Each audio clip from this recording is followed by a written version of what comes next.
But Well, I hey. will say the CIA does a lot of fucked up shit all over the world, especially in Latin America. Yeah. And I get why people want to call it a coup. And when I think about a coup, that's instantly what I go to is the CIA, United States, and financial interests like ACI in Germany and lithium and all. And I get why it's easy to jump to and say, oh, it's a coup. It's a coup. The evil capitalists. But in this case, I feel like there's a lot more going on that I can't confidently say that it is or isn't a coup. I don't fucking know. All I have is, the media sources that are available to me and, my own biases as someone who's more in favor of capitalism than socialism. That's really it. Maybe the military asked him to step down because they didn't want the United States to have a pretext to intervene. I think that's 5D fantasy, right? Like, yeah, no, like U.S. military's involved in everything. I kind of feel like if the U.S. wanted to intervene, we'd figure it out. I mean, that's literally. And we literally might be doing that right now. Yeah. Hey, Faraday. His, You got your CIA spooks down there, guaranteed. Guaranteed they're down there fucking with shit. Yeah. Have you any of you heard of Faraday Speaks? Yeah. Oh yeah. Yeah. He was in my chat the other day. Times. Yeah, I talked to him on my stream. He's very, very cool. He's pulled himself out of the alt-right pipeline. He was far further down than I was, and I think he was like one of the first to like actually have one of these videos where you say like I pull myself out of the alt-right pipeline, and you're very like, it's like an actually honest, complete breakdown of what happened. And it's very honest, very brave, and like we had a conversation the other day. It was really cool. He's a very cool person. What was like the biggest driver for him to like get out? From what I remember, he said that he saw Destiny debate Lauren Southern, and that was like the first time that like the foundation was shaken, and then there was like a lot of like ContraPoints and shit like that. ContraPoints is kind of like. I'm just saying, sometimes it's okay when we debate these people. It helps every time. I hear it all the time from my community. I'm just saying. Yeah. Yeah, it gets tough because you'll hear those stories a lot, and then but I wonder all the stories you don't hear about, just the trickly effect of just seeing a face and a name everywhere, then that starts to normalize their existence. I think it's very different if you don't combat them, right? I think if you just have somebody on to shoot the shit, right? Like I think if Richard Spencer was just on this panel and we were just like memeing with him, I think that's bad, right? Right. But I don't think like the Joe Rogan. If you're gonna be a Joe Rogan about Joe Rogan is Dave bad. Rubin. Yeah. I was Or Dave Rubin, even though Dave Rubin is. Yeah. I agree. Yeah. Joe Rogan is good with people like, say, Bernie Sanders, where he gives them a lot of time to talk and a lot of room to, but like that with everyone. And then there's Gavin McInnes on his show, and that's so there's the Right. There's like the It's good if it's our guys, right? But it's not. the percentages. It's not good. Yeah. It's just it's not good if it's good if it's not extreme people. If it's one of the good guys. I want to see him have conversations with like people that he would grab a beer with, not people he's trying to like.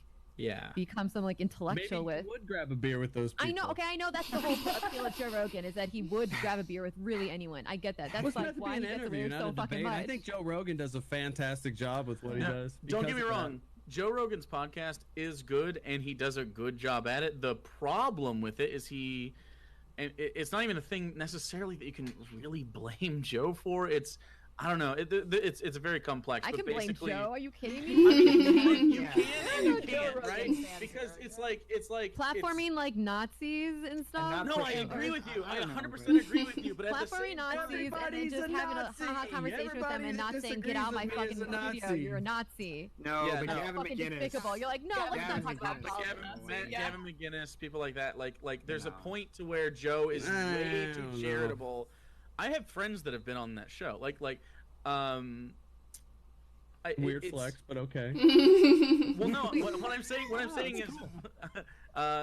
is, I guess I know where Joe comes from, where he's just like, sure, come on, let's talk, and like I don't necessarily know that he knows he does this because he's so insulated. So it's hard for me to blame. Retweets Turning Point USA. I totally agree with you. I know, but I want everyone to know that he retweets Turning Point USA. I mean, and then he's like, but then he also left us on. So what I think is he thinks leftists or like liberals or whatever. Or Bernie Sanders and shit.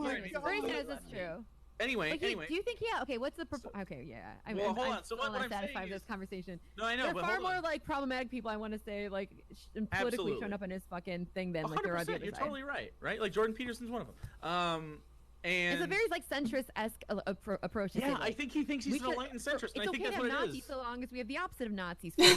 Steven's dead. Are you guys saying Jordan Peterson is like right up there with We should get rid of the Nazi. No. Jordan Peterson's just... Wait, Lexi, wait. Done like historical revisionism to benefit Nazis. Have you read Jordan Peterson's book? Because I sure did, and I have a whole series on it if you're interested. But oh boy, is Jordan Peterson literally... God. Holy fucking shit, dude. You have not read that book or you're illiterate. There's one of two options. Dude, I tried to read that book. I read like half of it. Like genuinely I did the whole good thing faith. for you. Literally just watched the series. Dude. That's why I'm here. So Good faith. I was like, maybe there's something good in it. Let me just pretend like I haven't heard nothing anything good in about it. it. Well, so which book is So this? bad. 12 Rules for Life. The one that he's like most popular for. Yeah. So it's filled with religious zealotry. He literally calls for you to be a Christian person. He calls for different different hyper conservative social reforms, such as How dare he? No, but I mean, it literally is just a foundational. It's a foundational thing where he builds up this actual bad person. It's not any one individual thing. Like, I don't think a nuclear family is inherently bad, right? But it comes from a heteronormative, cisnormative point of view where he thinks that you have to be a top lobster, you have to be exceeding in this capitalist environment, or you're not going to be sexually wanted. So it helps the incels out. What a fucking Nazi! I mean, it just it sounds like that's traditional conservatism, not like it does seem like that, doesn't it? Until you read the book. okay, let's just can we get to the point? Because I haven't read the book. Yeah, no, let's get to the point. Like, very quickly, like what like 3 or 4 main things, if you can narrow it down that quickly, leads towards the Nazi path in your opinion? I wouldn't call him a Nazi. What I would say is he is the pipeline worldview, right? Because I don't think he's actually like a white nationalist, right? But what he does do very effectively is he constantly scapegoats, quite literally, young white men, white cis men and straight men. He scapegoats their problems onto minorities, women, and leftist values, right? Like, one of the major talking points of his is that, like, men in our society today, like young men in our society today, are not disadvantaged for any reason except that women are building this bad society for them. And it's like, well, he literally says pretty this. Cringe. So I strongly suggest, I literally read every single chapter. You can go ahead and sit there. I show the words on screen. Just read them and talk about it. It's much more digestible than his word salad bullshit. If you come out of the end of my series and you still like him, there's just like no helping you.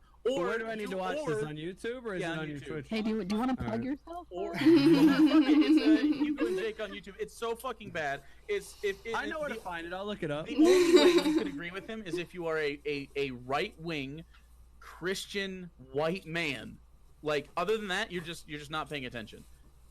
Okay, really, really quick. I agree with everything that you said, but he has actually gone on record saying things like Hitler should have put the Jews to work instead of killing them, and that he didn't have like the goal to win, and also that Hitler didn't actually hate the Jews. He actually was just doing the will of the people. Stuff like that. Really weird historical revisionism shit. Yeah. It's very odd. He says like Hitler had OCD, and it wasn't because of like fascism. It was because of him just wanting to clean up the mess, and the mess was the Jews, and that was just an extension of his OCD. So it's both. My extension of my OCD is genocide, dude. These are in his talks. Right. That's exactly how my OCD was. Yeah, I've seen the lecture where he makes the very strange point about if he was doing this consciously, he would have wanted to enslave the Jews, and it does come. Yeah, he says that women wearing makeup is them trying to sexually manipulate us. Oh my god, it's so MGTOW. It's like it's incredibly MGTOW. He literally in the book talks about, and granted, he's Jordan Peterson. He's very famous. He has a limited amount of clients, and this person that he was giving therapy to, which is a terrible choice. He literally basically just doxes her without using her name. He says all of the positions she's had in like Toronto, and says, by the way, she came to me and says, hey, I go to this bar a lot. I got drunk and I feel like I was sexually assaulted. And then he goes on to say, here's what I didn't say to her. Writes down in the book, I think it's her fucking fault because if a woman gets drunk, what should she expect? Are you kidding me? This guy's dog shit. Don't like Jordan Peterson. He's not helping anybody. He's a bad person. You can get your how to clean your room advice from literally like so many more people that doesn't come also with neo-Nazism, etc., etc. Guys, like you can definitely find your very basic life self-help advice anywhere else. We're back to Nazis. Here's how you clean your room. Take Adderall. I want to push back on one thing, which is just that like it seems like some people read his book and feel like their life is like improved, but then their life also now comes with all this like weird like racist sexist shit. Right, it doesn't improve. They feel better about themselves. That doesn't mean they want to. Yeah, I guess. Yeah, but then the mental framework of that person's like, well, I don't have to feel bad. Nothing is my fault. And it's like exactly, it's scapegoating, and a lot of people feel that way. Like, are you actually helping somebody if you take their problems and just pretend that they're not your problems and are someone else's? Is that helping? I disagree. You could make the argument that from like a harm reduction standpoint, that there's like they have a little bit better outlook as far as their positivity, but in what they push out on other people, I don't even know that suicide. Like I just think in general, like you could probably map this and find that there's not actually a benefit to reading his book. Okay, this is like ironically enough, this is what Jordan Peterson's argument is for religion, is that you don't have to even believe in a god. It doesn't have to be true so long as like the net positive is like essentially better than like the alternative. So even Jordan Peterson will admit that he's not positive there is a God, but he might as well believe in Christianity because overall you're gonna get like a perfect layout for all these rules. And that Pascal's wager. Yeah, that is Pascal's to an extent. Pascal's wager, which is not like incorrect. It's just maybe like not the ideal, right? Right, but it's funny because that argument Pascal's wager for religion. No, that's incorrect. That argument he uses for like why he's Christian is the same argument that people use as to why they support him.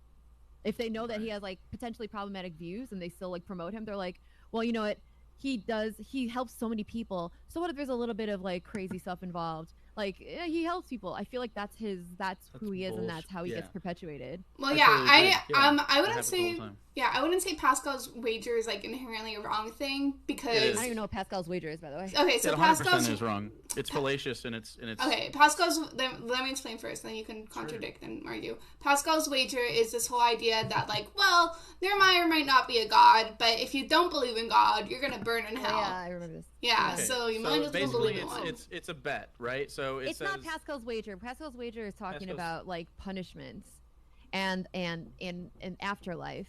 Yeah, that's what I was gonna say. That's like talking about your current. It's a 100% thing. I was saying it to an extent. It is with Jordan Peterson, where he's saying that he may or may not believe, but he finds that these things are better for him. I said it's similar. You know, I kind of see the parallels. Jordan there. Peterson's argument isn't Pascal's wager in that you're going to face hellfire if you don't believe. Jordan Peterson's argument is a white nationalist dog whistle.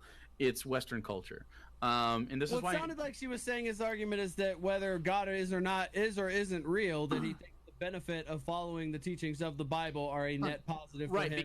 Because he bolsters that point with saying because these things are what informed Western culture, and hey, isn't Western culture super good? And again, this is another reason he's an alt-right pipeline guy, because these alt-right pipeline guys take that and then what the fuck is this alt-right pipeline? I've heard it. How do you not understand this? Off of it. Okay, so if people, that's like saying if people met people that were like, I was their opinions and then build upon them with extremism. I mean, that doesn't necessarily make you responsible for them becoming extremists. No. Okay, Lexi, can you? I didn't say Jordan. Okay. Let Lexi wants to say something. And then they find a book about Stalinism. That doesn't. Oh fuck, my earphone again. Pipeline or a Vanguard. Okay. Wait, can we let Lexi talk for a second? That Lexi seemed that they wanted to say something. No, because like the pipeline doesn't necessarily mean that you think that everyone on that path is leading you, like is necessarily responsible for everyone after it. But there are certain things, certain languages that people use, certain types of language that people use that mimic harsher people, and it's hard to say whether or not certain people are actively trying to be like bad, like trying to use this language to push you down this path, but that there are like and most of the, like the pipeline is in reference to like the way that like say like YouTube algorithms will show you more and more extreme things as you start watching them. So you watch something that's, you know, oh, you think this is just memes, you know, whatever, you think you're watching like you know, meme compilation 38, and then halfway in there's stuff that's just like straight up like attacking trans women, where And also, this is another thing that he has done. He's literally done that, by the way. Wait, can I? No, that's where he got to start. Sorry, yeah, Pixie? No, I was gonna say, Amy, do you want to say anything? You've been a little bit quiet. I mean, I like your input and stuff. I really know very little about Jordan Peterson. I know that he is a misogynist, and I know that he has said some really transphobic shit. But other than that, I haven't read his book. I'm gonna actually watch Jake's videos and learn about it, so I don't have to actually read the book. Trigger warning. Trigger warning. Literally all of it. I mean, he for all reasons. Every Sexual lens assault, that he all of looks it. at is just cis heteronormative, and that's it. Yes. Everything else is just non-existent or shouldn't be, and it's wait, Denim, didn't we tried to talk about this? You explained to me about the lobster. Oh yeah, I saw the lobster. Okay, so you were having a stream about this, and I think I don't remember if I was in a call with you or it was just in your chat, but I was literally telling you like, this is crazy. Like this dude's analogy on lobsters, like he thinks it applies everywhere. Like if you read the first chapter of his book, it's almost 90% lobster. Like it's crazy. It literally is. And that's like the extent of my knowledge is what Dennis told me about lobster. And that's just chapter 1, guys. Yeah. That thesis extends throughout the rest of the book, where the idea is that it's very incel in that here's the different things that help you in the sexual marketplace, that also help you in the like ideologue marketplace, that help you in the fucking life success marketplace, and it's all the way to be a top lobster kind of bullshit. I mean, as far as the pipeline shit's concerned, I don't necessarily like. I'm not saying that it is Jordan Peterson's fault there's Nazis, right? That's not what I'm saying. What I'm saying is it's not surprising that a lot of those people really, really like his book. Like it's not surprising that a lot of these people that you see after they get to the bottom of the pipeline or near a place where we could say, okay, that person's far, far right. They are saying, hey, you should read this book, and it's 12 Rules for Life. It's not a coincidence, right? It's because a lot of the things that he says in that book are foundational to the beliefs they use later. I'm not saying that they're all going to go that far. Some of them read that book and go far left because they're like, whoa, this is fucking way too much. But like, I mean, it's pretty undeniable once you read the book to look at that in any other lens than, wow, I totally understand where a lot of people get their bullshit from, whether it is the incel crowd, whether it is alt-right, whether it is a neo-Nazi, whether it is, you know, a Trump traditional conservatism. Or a radical centrist. He has also literally said that he's not sure if men and women can work together in the workplace. Literally, like, in that same interview with the makeup, the same. I have a question, Steven. You seem like you have like contentious like views with this. Is it like would you read the book and then feel differently, or do you feel differently right now, or what do you think in general? I'm just wondering. I have the book. I haven't read it. Yeah, I have it. You should read it. Okay. I plan to, especially after this. I don't know. I mean, it's hard for me to take a lot of this shit seriously. Like when you have Bad Bunny earlier, Jordan Peterson's a Nazi, and then Jake walks it back a little bit. Well, he's not a Nazi, but he'll make you a Nazi. And then I just feel like you're looking at the book through a certain lens where you're always going to assume the worst about anything because he's a right-leaning figure. And it's just, I have a hard time trusting a lot of sort of left-leaning viewpoints. I mean, you can read the book yourself. You can read the book. Okay. I have no doubt that there's a lot of nonsense in the book, but I mean, it reminds me of like when people took the Green New Deal and took like 2 lines of it and said, you know what, this is all garbage. Communists take over the economy, guys. Well, I read the whole thing. But it's all garbage. And I guess I didn't read 2 pages. If you're saying like this is like far like serious like super conservative stuff, that's fine, but like it sounds like we're not sure whether it's like this is really conservative or whether this is like alt-right neo-Nazism. And if I'm pretty sure it's not alt-right neo-Nazism. What I'm saying is foundational.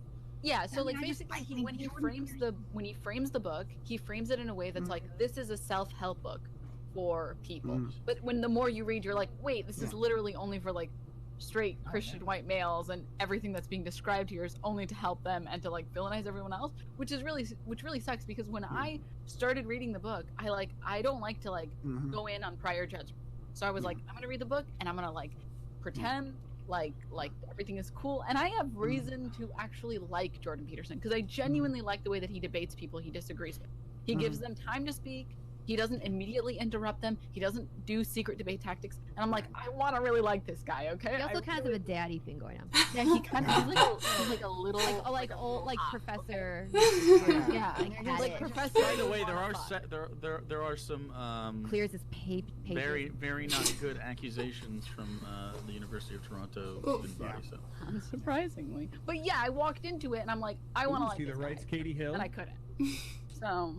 But you guys are welcome to read it. Like, please, like, you don't have to take anybody else's word for it, like, by any means. He also has said he's not sure that women having access to reproductive rights, or because he says women, of course, because from a cis-normative, but I mean, just anybody should have access to reproductive rights, because he doesn't know that that's actually a good thing. How the hell did we get on Jordan Peterson? Who knows? From Olivia to Peterson. Also, Michaela Peterson all meat diet, and she's dating a pickup artist. That guy who went a little viral for saying he never watches Star Wars. He's yeah. And then he in his book pans every single person in it that has an addiction, and now he's addicted. So I'm just tossing that out there. The guy's a big hypocrite. He's not good. He doesn't have good advice, and he is a pipeline. There we go. That's mine. Okay, so since we were already talking about Peterson and like how apparently he said like some transphobic things, I think it'd be like a good time to, I guess, like shift to like the whole like trans like Twitter issue topic and things like that. Can I ask Steven a question really quick? Go for it, Lexi. Steven, what do you call somebody who does historical revisionism about Nazis? I don't know. Okay. If I told you that like Stalinism was like really great, a historical and revisionist. Yeah, if you say that like that Hitler didn't actually care about like the getting rid of the Jews, that he was just implementing the will of the people. Does that not sound like a little with a different opinion? I certainly wouldn't call them a neo-Nazi if that's what you're trying to goad me into. Wait, why wouldn't you call them a neo-Nazi? I'm not expecting you to know everything that Jordan Peterson has ever done, but I'm curious what you're like why you are so you want to be so charitable towards him. Because I don't know much about him. I've seen some YouTube videos. I think I listened to his interview on Rogan. I don't know a ton about Jordan Peterson, but I don't think he's a Nazi based on what I've seen. If someone does historical revisionism about Nazis, does that not make you feel that makes him a Nazi? No, if that's what you're looking for. Right. Jake, let me ask you this. What's up? So I know you've done a lot of videos in this. I haven't read Jordan Peterson's book. I've seen at least some of the clips that were cited tonight about the things he said about the Nazis and stuff. They sounded to me like super cringy explanations for like psychological effects, right? I mean, I don't know. Sometimes. Do you think it was all like? Do you think it was historical revisionism? Like where he was trying to like justify... No. He loves historical revisionism. Are you kidding me? Oh man, he's got like a set of like really basic books. Like he'll bring up Dostoevsky a lot, and he'll apply different. He'll apply a thesis to different singular thoughts that these authors have all the time, and he'll be like, this in Raskolnikov's book, this is why we know that no atheist can exist, because if atheists exist, there's no morals. You know what I mean? Like he doesn't actually like listen to the people he cites, and he also does do revisionist history in regards to this kind of thing. There's so many examples. I just can't. You'd have to. Doesn't he talk about Foucault too on power dynamics all the time? Like, yeah. I put the playlist in the in our chat if you guys are interested in it. You can watch Ad Blocker. I don't care if I make any money. I just care that you fucking watch that. Okay. Where'd you put it? You put it in the Discord chat? Yeah, I put it in our Discord chat. Yeah. I got it. If you want, you know. Hey. Yeah, I don't know. Jordan Peterson seems like a sexist old man and a guy who's had some creepy accusations made against him and who has said a lot of cringy stuff about the state of our modern society. I just haven't personally seen anything that suggests he's like a neo-Nazi. And the only point I was trying to make was I feel like ultimately if people who if it becomes that easy to say, well, you know, nuclear family, traditional values, on and on and on, I mean, you're basically trending neo-Nazi there. I mean, I feel like at a certain point that can go too far. I disagree with the idea that he's a neo-Nazi. I don't disagree that he's that neo-Nazis well, be careful. feel sympathized by it, right? No, I want to say to all the people in my chat right now who are saying Jordan Peterson, has good things to say. Look, drop Jordan Peterson and read yourself some Milton Friedman, all right, folks? Go straight to the philosopher. Like, what are you doing? Person has some.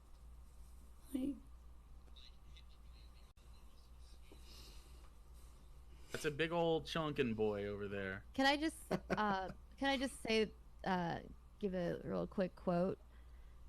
So, this is from German. This is like apparently kind of a saying in Germany. Someone please correct me if I'm wrong, but it says, as we say in Germany, if there's a Nazi at the table and 10 other people sitting there talking to him, you've got a table with 11 Nazis. So I don't want to say it's like directly from the source, but if we're talking about what's a Nazi, this is kind of a like I agree with that statement. If you never challenged them, so right? Now we're going with like guilty by association. Yeah, well, yeah, that's why I said. That's why if you never challenge them, right? No. Wait. I want to be clear. I want to be clear with my point. We're kind of all libertarians right now. It's not literally a table. We're not talking about people sitting at tables and associating with them. We're actually talking about a different thing, which is say Jordan Peterson not being exactly what he's not literally wearing swastika, so therefore. Like, no, he doesn't have to wear swastika. No, obviously not. Yeah, like pretty much a Nazi. Sorry, maybe a neo-Nazi if you want to be really specific.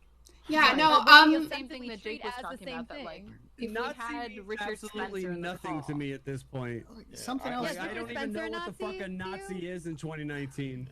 Okay. I may be mistaken in my timeline here, but it seems like Jordan Peterson did not proceed and give rise to like incels and neo-Nazis and the modern like far right like racist movement. Nope. I mean, he has been a phenomenon of the last few years. Right? Well, he capitalized off those movements. Capitalized on it and wait, but I wanna. A lot of them. Yeah, I wanna. Is it possible that there just are no people reaching out to these folks from like a conservative perspective, and like this is just the state that conservatism is kind of degenerated into? Well, like, what are you talking for example, about? This is literal Nazi arguments. Like, this is like out of the handbook of how to be a Nazi. What are you talking about? All right. Well, I mean, look, if the position like is honestly, what are you Peterson talking about? Nazi, Do you know the types of things he says about? Yeah, like... I know. We've been talking about him for the last half an hour. Absolutely, I've conceded. Well, then how are you having this? How are you having this perspective? This is bizarre. No, like, I'm having the perspective that Jordan Peterson is basically representing the lack of any kind of conservative approach, like any kind of conservative worldview approach right now. I mean, it seems like he's kind of representing the degenerated state of modern conservatism. If Jordan Peterson is basically the best out there for folks like incels and men's rights activists who are looking for some kind of cohesive worldview to cling to. Yes, and that's how lots of people get into these fucking toxic ideologies. This type of vulnerable population and someone capitalizing on that vulnerable population is how so many abuses occur. That's how so much shit occurs. That's how so much bigotry occurs. It's why capitalism didn't maybe create forms of bigotry, but amplifies those to fucking hell. That's what being able to sell books is basically amplifying. I mean, again, this isn't even Jordan Peterson. Being able to sell books, I mean, so people, if you you're writing Nazi arguments in your book and you're selling books, to pull people out. I'm sorry, I don't understand. If you're perpetuating Nazi propaganda, for instance, in one of your books, and you're like, ooh, it's okay because I go to sleep tonight, knowing in my heart I'm not a Nazi, but I got to capitalize on this population that would leap at the chance to buy Nazi fucking like propaganda, and that's an ethically defensible position that you don't find problematic? No. First of all, no, I have no problem with people if they want to publish Nazi propaganda or their rights on the First Amendment. Yeah, people are free to do that in this country. I think it's trash. I think it's deplorable. But that is a freedom people have in this country. That they should have. Are you getting paid by these people? Are they like? Oh, okay. I have a question. These rich fuckers. Whoa! Wait! I want to say something. I'm gonna cut in. Okay. So here's the thing. There's 3 things I want to say. First of all, when it comes to the whole thing about Nazi by association, I agree with it, and it's a whole thing of like, it's like, let's say you hang out with Ku Klux Klan members and they're like your best friends and stuff like that. And you're like, oh, I'm not racist. Just everybody I happen to talk to is racist. Like the chances of you not being racist is like super super slim, you know? So I agree with like Nazi by association in that sense. Like if all you're doing is hanging out with Nazis and you're repeating like Nazi rhetoric talking points and you're claiming to not be a Nazi but all your actions show that you're a Nazi, then you are a Nazi, you know? So let's make that clear. Can I talk about that real quick for 1 second? Right after I say my second point. You can go jump back on that one. Okay. So then the other at a minimum, you're okay with them existing. Yeah, right. so maybe not for them, but you are okay with them, which is an effect. Yeah, so then this is let me finish. Therefore, I'm in support of it. Well, okay, this is the second thing, right? Hey, when you're pipeline speaks, you listen, Bastier. Okay, when you're this is another thing. When it comes to like the whole thing about Nazis and like whether they should be allowed to speak their rhetoric or not, or whether it's free speech or not, like personally, I think free speech has its limits, and it does have its limits in the Constitution, right? You can't yell fire in a movie theater, for example. You can't put people in danger. And when you have these forums filled with people that are basically advocating for violence against Jews or minorities, and we get like a mass shooting, and it turns out that these people were frequenting these forums and talking about it a lot, it's no surprise that, yeah, like certain spaces that like are echo chambers for this violence does result in violence. Like that shouldn't be a surprise for us. So yeah, I don't think, at least when it comes to like echo chambers and forums that talk about that. Yeah, when it comes to echo chambers and forums that like advocate for violence, I don't think we should have that. I think that's just like you're literally putting people's lives in danger. Okay, you guys can say whatever you want to say. Okay, so I agree with the second. I agree with the second part because I do agree that Nazi propaganda is pretty much a violation of the First Amendment if you do it in most of the ways that it's perpetuated. The thing okay, so the thing about, you mentioned a second thing that contradicted the first point. And I don't know if you noticed this. You said you're worried about this sort of right-wing echo chamber, right? Mm-hmm. And I agree with you. That's a bad thing. It helps further radicalize people, and I absolutely agree. It contradicts the whole, well, if you sit at a table with a Nazi, you're a Nazi, because you either like the echo chamber and you like them being isolated, or you don't like the echo chamber and you don't want them being isolated, right? Oh, no. That's why I said and repeating their talking points. And... I'm just saying, sure. So that's not what the German thing means. That means don't fucking associate with Nazis. It doesn't mean don't sit down and argue at Nazis, right? That's not what that's. Yeah, that's why I was like trying to clarify that it's like, oh, I agree with that if it's in that context. If you're like, okay, so I guess for me, I would rather be at that table with a Nazi, and not to be chummy with him, of course, is because he's a fucking Nazi, right? Clip it. Sorry. Yeah, fucking do it. That's fine. I'd rather sit at that table with that guy and challenge his bullshit than isolate him in a scenario where it's just gonna stay the same or get worse, right?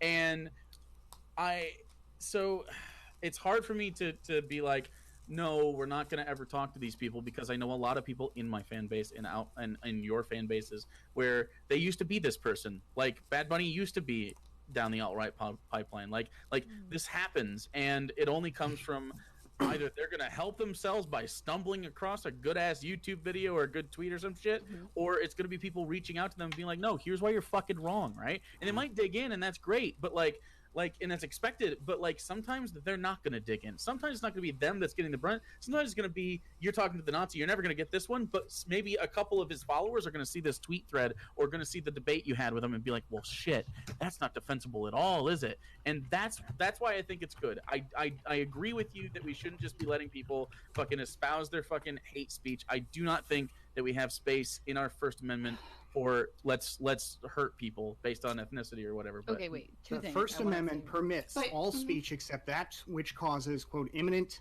lawless action, right? Not just lawless action, even. It has to be imminent. It can't be some theoretical lawless action. Yeah, like, for example, to say that the overthrow of the United States government by some Nazis or some communists would be lawless action. Yeah, arguably, but it's not imminent. So even that is permissive. There's stuff after that. I think you there's really have to in ask case yourself. Law after the case law it's not just is it's imminent lawless action.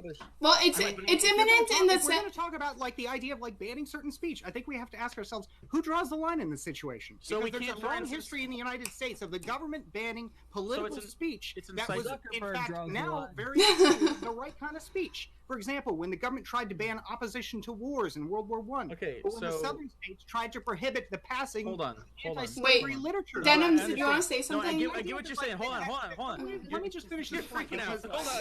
I've got to finish this point here. Okay. Because if you're going to say that the government should be able to pick and choose and draw lines, at some point you've got to ask yourself, where do they stop? Because historically speaking, the government has drawn lines against right to speech. Yeah, that line is violence, and we're talking about going way past that now. No. No. I'm not saying you can't. No. You're mistaking what I'm saying. I'm not saying that we shouldn't allow Nazis to have books. What I'm saying is we shouldn't allow. Oh my god, this conversation is confusing. I know, right? I'm not saying like if Richard Spencer writes an autobiography. This is so not even important shit, but okay. It doesn't matter. So if Richard Spencer makes an autobiography, he is a Nazi writing a book, right? It doesn't necessarily have to be about how he wants an ethno state, right? But something about saying, hey, by the way, we're gonna crystal knock the fuck out of this, right? We're gonna like, you can't. There's some things you can't do. You can't say, hey, we're going to kill all the landlords, for example. Would that be appropriate? Oh, here, no, Basti, you know what? If there was, that's a very common listen, so which violent threats do we? Wait, I'm not a leftist. Hold on. Wait, that's not me. Wait, okay, no, but that is me actually. Okay, if somebody, if there's an echo chamber, right, of people online constantly talking about killing landlords, right? Like echo chamber, like nobody else is allowed to put in there. They have a whole ideology based on killing landlords. They're talking about if you kill a landlord, you're a martyr to us. Like you are a god to us, basically. If there are echo chambers like that, I would absolutely like advocate for shutting that down because like the guy that died trying to bomb the ICE facility in Tacoma, Washington. He was kind of a martyr, wasn't he? Well, yeah. Wait. I want to say two things. I want to say two things. First, I want to say I agree with actual Jake's point on that you can talk to a Nazi and not be a Nazi, because we literally brought up the example of, would we want Richard Spencer in this call? And we're all just being chummy with him. Fuck no. Would we want him in this call so we can all fucking gangbang him and tell him, like, hey, you're fucking wrong? Different platform. Well, it is just chatting. It might be allowed, depending. Yeah, we'll see. Okay, anyways. And then the second thing I want to say is I probably agree with Bastier on, like, the freedom of speech stuff pretty strongly. Because the thing is, at a certain point, when an organization becomes pretty fucking bad, at that point, you're inciting violence in that organization, which is illegal. But up until the point where the organization is actually inciting violence, and we have reason to believe that they're inciting violence, there's no point in stopping some of our freedom of speeches, because just because we don't need certain freedom of speeches now doesn't mean we ever want to put ourselves in a situation where we could potentially lose them on other shit. Like, where we could ban people saying kill all the landlords, even just as a fucking joke. Like, we don't want to live in that society, so why would we push ourselves in that box? Especially if, like, we know that we can, or, like, we know that if you would be able to, like, pull people out of, like, a right-wing pipeline if you just had good enough stuff going back and forth on this. Is it better to just censor the people, or is it better to actually talk about these people? It's weird to me that you have skepticism about a right-wing pipeline when, I mean, there's a left-wing pipeline. Well, I'm thinking about it in the sense that we shifted. Earlier was, Bad Bunny's alt-right pipeline, like pathway to being a Nazi. Now it's just a right-wing pipeline, and I don't really see an issue with mainstream politics, left or right. It's when you start to get to the fringes that I think that's what we're talking about. Conversation thrives. We're talking about the pipeline leading to those people. Like, listen, you guys talk about like the slipper. You guys talk about like, oh, the blurred lines. There's blurred lines, and I think like it's a pretty damn clear line. If somebody's advocating for mass violence in an echo chamber, which we know that these echo chambers do lead to mass shootings. We do know that it pushes people to get more fucked up. Why do you think like internet terrorism is a thing, right? Not internet terrorism, I mean recruiting terrorists online, we know this as a fact. That's where I draw the line. I'm sorry, I didn't mean to cut you off. Yeah, no, go for it. Mm-hmm. Would you feel the same if it was President Trump and the Republicans in Congress saying, milkshake threats are a form basically of unprotected speech, basically amounting to a terrorist threat? I know it's not exactly imminent lawless action, but I think we've got to ban it for the good this is why to me it's different, and this is why it specifies so much echo chambers, right? Because the thing is, like, when you have like real world actions, right? When you're like in the real world, you usually end up interacting with other people, whether you want to or not. Now, not always, but a lot of times, whether it be like going to buy something in the store, like a water bottle, or just like walking out the street, you're gonna end up interacting with someone, most likely. They don't have to have your exact same mind frame. But echo chambers are not that, you know? They purposely are trying to put you in the state of mind and reinforce your bias, and basically there's no room for dissent. So to me, that's the biggest marker, and that's the biggest like difference, that we know these echo chambers do lead to like these violent actions, because that's kind of what they're designed for, right? By the way, milkshaking is illegal. Mm-hmm. What's that? Milkshaking is illegal. Yeah, but I mean, if people it's said already it, banned.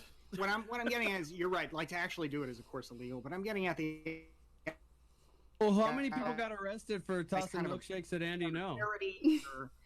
I don't know, but because my basic point is just, when you start drawing these lines about what government can and cannot ban, I think what you're going to find is, at first it'll all make sense, because of course we all hate Nazis, right? But then that power, it'll continue to go. I mean, in Florida, for example, recently the police arrested somebody who had a sticker on the back of their truck that said "I eat ass," because they said, "Oh no, that's unprotected. That's not protected speech." And of course, because of the cats are on the router. The cats are fucking up your stream. You dropped that at the. I completely agree with you. I say it all the time that I fear echo chambers a lot more than I do free speech. I think it's more important to get those bad ideas out there, combat them, talk about them, let them be exposed and discussed. Okay, so I posted into an echo chamber because they don't have anywhere they're allowed to talk about things. I think that's a lot more dangerous. I think it's a lot worse. Okay, I posted in the Discord an actual link to actual studies and data about this pipeline, so that we can stop pretending like it doesn't exist. Ooh, I like the fire and everything. This is awesome. I really like the aesthetic. Yeah. Okay. Yeah, I mean, okay. So about that first question on your question list, now that Lexi's here, I don't think we're really going to get much farther on this one. Oh yeah, I really wanted to talk about that one, because I saw like. Wait, that's one I was looking forward to talking about as well. So. Trans Twitter issues and like ContraPoints and also like it was one of the things I was like very interested in, because I saw like Twitter beef online about like trans issues. And I actually so True Mama was talking to me, and I think I understood her point. So do you want to like start first, Lexi, and then like whoever wants to join in, and then I'll like represent what she was saying, kind of, or like see like if there was like miscommunication or anything like that. You know what I mean? Well, where do you want to start from? Just what does it mean to be trans, or like what's the? I think that's a good question. Let's start there. Like, I think that's very fundamental to the conversation. Okay, so trans. Thanks for posting the study, by the way, Lexi. It looks very good. Yeah, of course. So trans definitionally is being transgender means that you identify with a gender aside from the one that you were assigned at birth. So at birth, generally, doctors look just at your genitals and say you're a guy or you're a girl. It's kind of straightforward there. We don't do like karyotype testing for babies or anything like that. It's basically just based on genital configuration. So if you identify with any gender that's not that, any gender that's not what you were assigned with at birth, you are definitionally transgender. I don't know how. I guess I just want to go into what. I wanted to ask like a general question, and then we can go from there. But like, do you also include like people who are agender in this, or people who are genderqueer, or is it binary for you? I absolutely agender, genderqueer, non-binary, anything like that is someone identifying with a gender aside from the one that they had at birth. Now, things that don't make you transgender are like the way you express yourself. So if I was born and the doctor said you're a guy, and I said okay, I'm a guy, but I'm just gonna wear like makeup, or I'm just gonna wear like dresses or whatever, things that we in society view as like feminine, as women, like these are not. This does not make you trans. You can have an identity and an expression that they might seem contradictory there, if that makes sense. Do you think that there's any dysphoria required in being trans?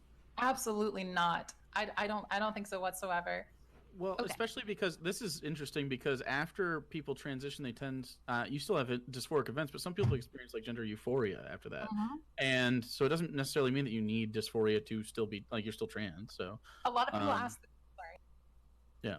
A lot of people ask the question, well, hey, why would you want to change your gender if you didn't have dysphoria in the first place? And I've always tried to explain it something along the lines of, you can have a hairstyle and think it's fine or whatever, and then get a haircut and like it significantly more. You can experience a form of like euphoria instead of the whole dysphoria thing. Okay. So this is not just like a sort of enforcing of gender stereotypes? How? Well, like what you're talking about, a certain hairstyle, if it's typically associated with female, but the person that enjoys that hairstyle was born a male, and then they would say... Oh, I'm sorry. She literally just said the opposite of that, yeah. Yeah, I was making the point that you could have... okay, so when we talk about gender, let's back up for a second. Gender, I've not seen a better definition other than it being the... gender is your identity, your expression, and your and how society reads that expression. Like, it is how these three systems interact with each other in our society. And so you can identify any way you want. You can say, I'm a guy, I'm a girl, man, whatever. You can fucking identify however you want. And you can express that identity in various ways. So I could be like, I could be, assigned man at birth, and then later on say, hey, actually, like I'm a girl. But still express myself in fairly like quote unquote masculine ways, and I would still be transgender. I guess the question I would have is why does it even matter? Like what I don't know. Like I ask this all the time to people when we have trans discussions, when I've had them with other people and such, and they talk about, feeling like something and wanting to identify as something.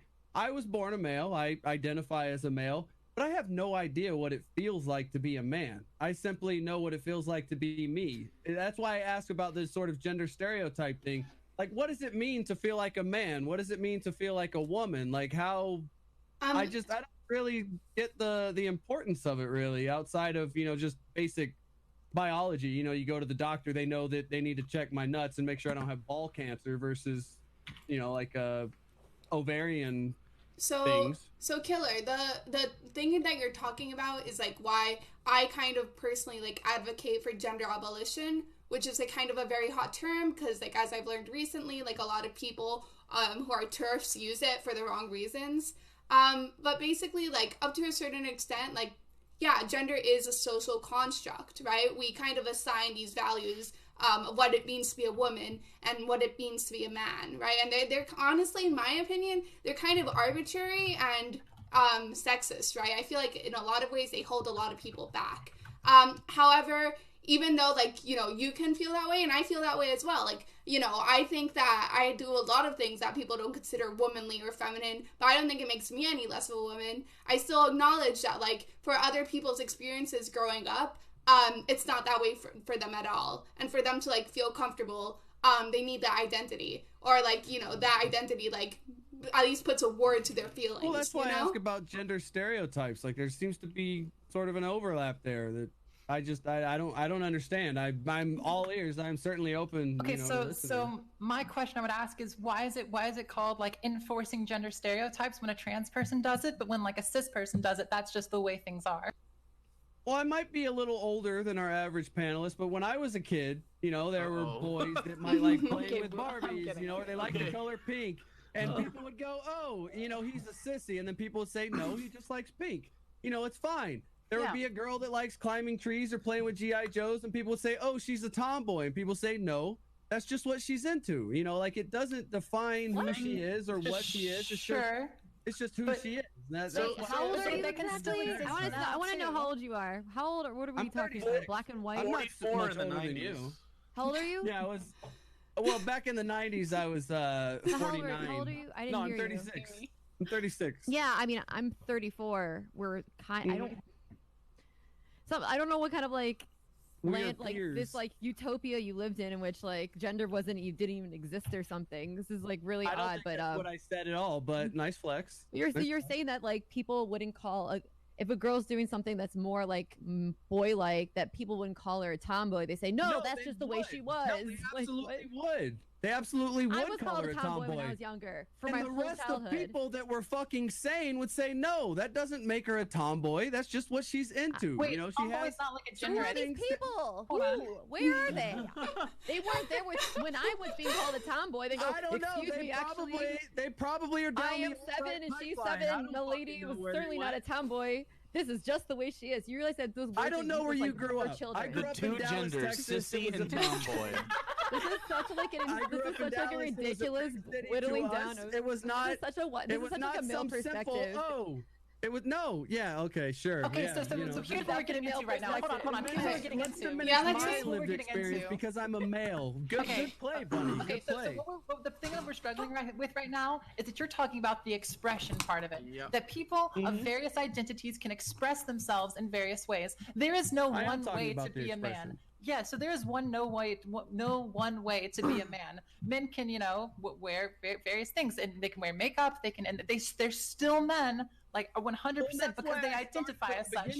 I don't know what it means to feel like a man or what it means to feel like a woman. I don't understand the Sure, but you identify with it. You call yourself a man. You identify with it. Well, I do that because I was born with a penis, not because of my internal feelings. Just right, if we all start referring to you as she and her, that would be totally fine for you, right? Wait, no problem with that? I actually got into some drama at TwitchCon for wearing a she/her button on my lanyard, so no, I would not have a problem. Because you're making a mockery of trans people? That's what people thought, but no, that really wasn't the intention. So what were you doing? A joke? Explain the joke to the class so we can all laugh. Well, I don't think there is a joke. You seem to think that it was a joke, but I guess that's the kind of thing you just said it was a joke. No. Didn't you just... Am I crazy? No, I said I wore a she/her pin at TwitchCon. You saw the buttons. They were giving which one I wanted to put on my lanyard. Yeah, so why? I really don't know. There wasn't something I deeply thought about. I grabbed all of the buttons off of the table and said, which one of these am I going to put on my lanyard? I can't do all of them. So I put the she/her pin on. Do you exist in a reality where nothing is ever like malicious toward people that are like minorities? Because you're explaining like you're much malicious. You are like taking my actual childhood and saying no, that didn't happen. Let me tell you how your childhood was when you acted like a more boyish as a girl. Right pipeline. I mean, I don't know what your childhood was. Making a transphobic joke, walking around with a pin, mocking trans. Is that a transphobic joke? I don't think it was. Yeah, no, it is. I think we're reading into his like intentions. I don't think it was at all. I don't think so, because he's not giving us his intentions. He's like, I don't know what I just grabbed some pins and. Randomly, it was this one, and I never noticed what I was wearing. It was madness. I lived in a fucking crazy reality in which I can't look at myself. I certainly noticed it. Yeah. Like, did ever occur to you they're wearing a misgender? Yeah. You know about misgendering and what it means, right? Right. Like, you know what that means. Sure. I would hope by TwitchCon, like months ago, TwitchCon. Yeah, just recently. So I was going to ask you, Lexi. My position on this so far has been that I think people should be free to like identify themselves in whatever way they see fit, because that's got to be like one of the most fundamental freedoms possible, right? Is to define who you are, right? And I guess the only thing I say in response is I think most, people should be free to reject that if they want. It would be rude and impolite, and sometimes I think there should be some legal restrictions. Like, I don't think you should be like an employer should be free to just harass an employee by dead naming them or constantly misgendering them intentionally. But I mean, other than that, I guess that's usually my position on trans issues, like at a really high level.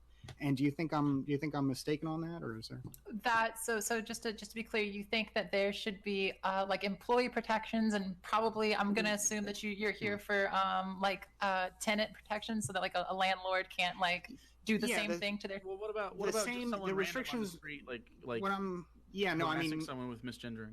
No, I wouldn't. No, I don't think any should. But like, I don't think it should be like illegal to say that stuff. But I mean, in places where like it's already like racial discrimination is already prohibited, for example, like in housing, in employment, all that kind of stuff. I feel like the rules should be the same with trans people, with the exception, I guess, of like certain religious institutions, because there are some examples like in churches where maybe it violates. But like apart from maybe that exception, I mean, I feel like it should be analogous to the way we treat racial discrimination today. Yeah, right? Pretty much how I've seen. That's any law that I've seen on the books about it. Bill C-16 in Canada, whatever the one that New York had, that's what these do. As far as from everything I've ever read, they don't. It's never like if you accidentally misgender or even on purpose misgender someone that's like walking down the street that you like are gonna go to jail. It's never. I'm pretty sure. And like no one has been convicted of this because just like racial discrimination, it's actually incredibly difficult to actually convict this and be like, are we now racially being insensitive to me or being racially insensitive to me? It's going to be incredibly hard to do that again. But like in an employer sense, yeah, you could probably maybe have like a little bit better proof on that one, right? Is there conversation somehow going back into Jordan Peterson somehow? I hope No, not. Let's bury it's that. like breaking me. I'm like, no more. No. No. The only Dr. reason Peterson once said. the reason I think C-16 was in the news for a while was that they were saying like this would prohibit like private or like just person-to-person speech, like even outside the context. People like Jordan Peterson pushed that, and actually, like, I wish I remember the name for it, but essentially, like a group of lawyers in Canada had to come out with a statement saying, like, "Hey, no, that's not what this does. Please stop saying." What Bill C-16 did literally did what you just outlined. It just extended the same protections that every other minority group has to trans people, and there was another group I can't remember, but it extended them. So you just can't harass people. Like that's it. I mean, that's the thing. I don't really understand it because it doesn't even require you really to recognize someone. You just have to avoid using it to harass. I will say there's evidence that strongly suggests that if someone with dysphoria gets misgendered, it is harmful. Sure. So, yeah, but I mean, like even like under our existing laws, like if you slipped or something, if you didn't, versus like. You'd have to have a pattern. Legally, you have to prove some level of intent. Yeah. Most trans people, pretty much. I'm going to say all, but I'm sure it's most. I have personally never heard of someone actually flying off the handle for accidentally being misgendered. Right. Yeah. After repeated misgendering and corrections, I definitely have, like the "It's Ma'am" lady in the GameStop. That's a very famous one that a lot of transphobes like to use because she was having a bad day, and like in the video clip you see several people misgender her like twice, right? And you can assume that she kept getting that treatment. But yeah, I don't know. Like, things like build up, like when you're like having a really shit day and just like the smallest thing just like sets you off. This is a really good example of I hate the idea that trans people need to be perfect all the time. I was just thinking about when you're saying that like we can't find an evidence of this like trans person reacting this way because the conversation turns into less of that person did a thing and rather all people of this monolith idea did a thing. And it only affects minorities, and it's so ridiculous. Exactly. Like the Jessica Yaniv was used against trans people for like a month, which is insane. Yeah. Okay. So supporting Trump is an idea that you have, right? It's a thing you opt into, right? You're not inherently a Trump supporter when you come out the womb. You are inherently trans, so it's very different. I mean, does it even have to be inherent for it to deserve protection? We don't have any protections on the books for any political supporters. Religion, for example. Well, a lot of people would a lot of protection. A lot of people would. Whoa, wait. A lot of people argue that religion have to be inherent to get protection. A lot of people argue that religion is kind of inherent in the sense that like a lot of people, like in general, don't choose to believe that, it's not like necessarily a choice in the sense that like you're kind of indoctrinated at a young age, and a lot of people honestly think if they don't follow the Bible, if they don't follow the Quran, if they don't follow whatever, they will die. They will go to hell. A lot of people honestly think Reaganomics is true. But this is this isn't something like a political economic system. This is thinking like with all your heart, from the bottom of your heart. If you don't follow this, you're going to die. I agree with you. It's wrong. It's like, just because they really, really feel it a whole bunch, like fuck that shit. No, but wrong. It's a question. It's a question of whether it's like a choice or not. That's the thing. That's why I was like trying to get back to. 100% a choice. It's 100% a choice. 100%. But so what? What does it matter? It shouldn't matter if it's a choice. I mean, it's a. I think to get the governmental protection, whether it's inherent or a choice, like it should be protected either way. To get a governmental protection akin to. I mean, to say that religion is just as personal to people as like Reaganomics. I mean, maybe I'm an exception here, but I think most people don't feel that way. Yeah, I mean, I think that religion is a really deep like characteristic of people that people have been like discriminated against on for thousands of years, and to say that this isn't something that deserves like governmental protection because it's not inherent. No, I mean this is a human experience that deserves akin to inherent race. protection. No, but that's like I wouldn't say it's the same thing as race. Of course, it's not the same thing. That's how we classify it. Wait. But I'm inclined to agree with Bastier here because I think if someone I think you probably deserve certain protection. If someone is Muslim and they want to wear a hijab to work, they should have workplace protection. Right. I agree with you. Why though? If it doesn't matter, so the disconnect is saying that it's on the same playing field as being inherently a thing. Probably not. Right? Probably not inherently, but it would deserve the same protections. Yeah, why? But I would say the line is so blurred. No. For instance, you can't. And this is the real life.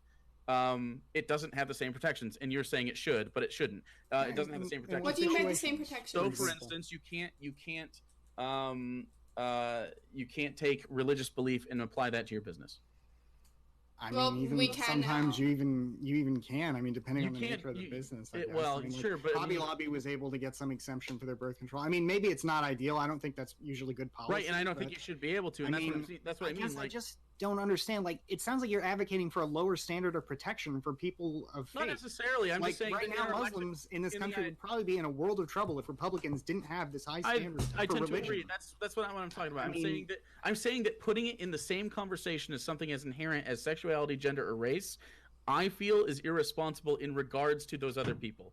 Because religion while it is a protected thing, I don't think there's lots of things you could discriminate about, right? Like for the same reason that you can't discriminate someone based on their hair color, you can't discriminate based on a religious belief. But just because one is deeply, deeply held does not mean it isn't also something that you can accessorize. So I feel like if you rely on an inherency, or not inherent, I guess inherence, right? The inherent nature of a choice. Then the question is not, should we respect somebody's individual decisions to live their life in a certain way? It's always, is this inherent? Is it not? Because if I provide proof, then I can discriminate against you because it's not inherent. And I don't care if they have the same protections. What I'm saying is I don't think it's safe to say that they're the same thing. Okay, well, that's fair. That's pretty much it. Fair. Okay, as long as you're not saying they should have different protections, I mean, that's arguable. Sure.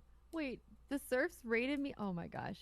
My Surfs rated me 2 hours ago. Wait, I thought Lance was in fucking South America. He's been streaming some a little though. Oh, okay. Yeah. Yeah, I fucked up. I don't know why my volume went off and I feel like a douchebag. He DM'd me the other day and I told him to overtake Bolsonaro if he gets the chance. So. Oh yeah, that's right. Hang on, I'll be right back.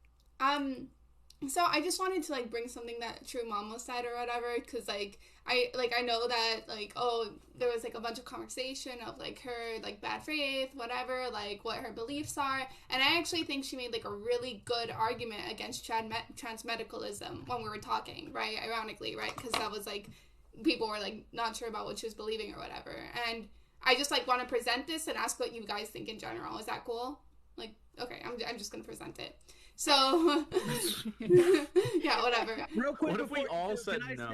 True Mama was in my chat earlier. I don't know what this conversation was. I didn't see the stream, but she said, "Hey, make sure you tell everybody that True Mama is a good person." And I said, "Yeah, maybe if it comes up." And she was like, "Yeah, it will." It will. Here it is. Okay, so is she transmedicalist? Because that'll no, she's the opposite.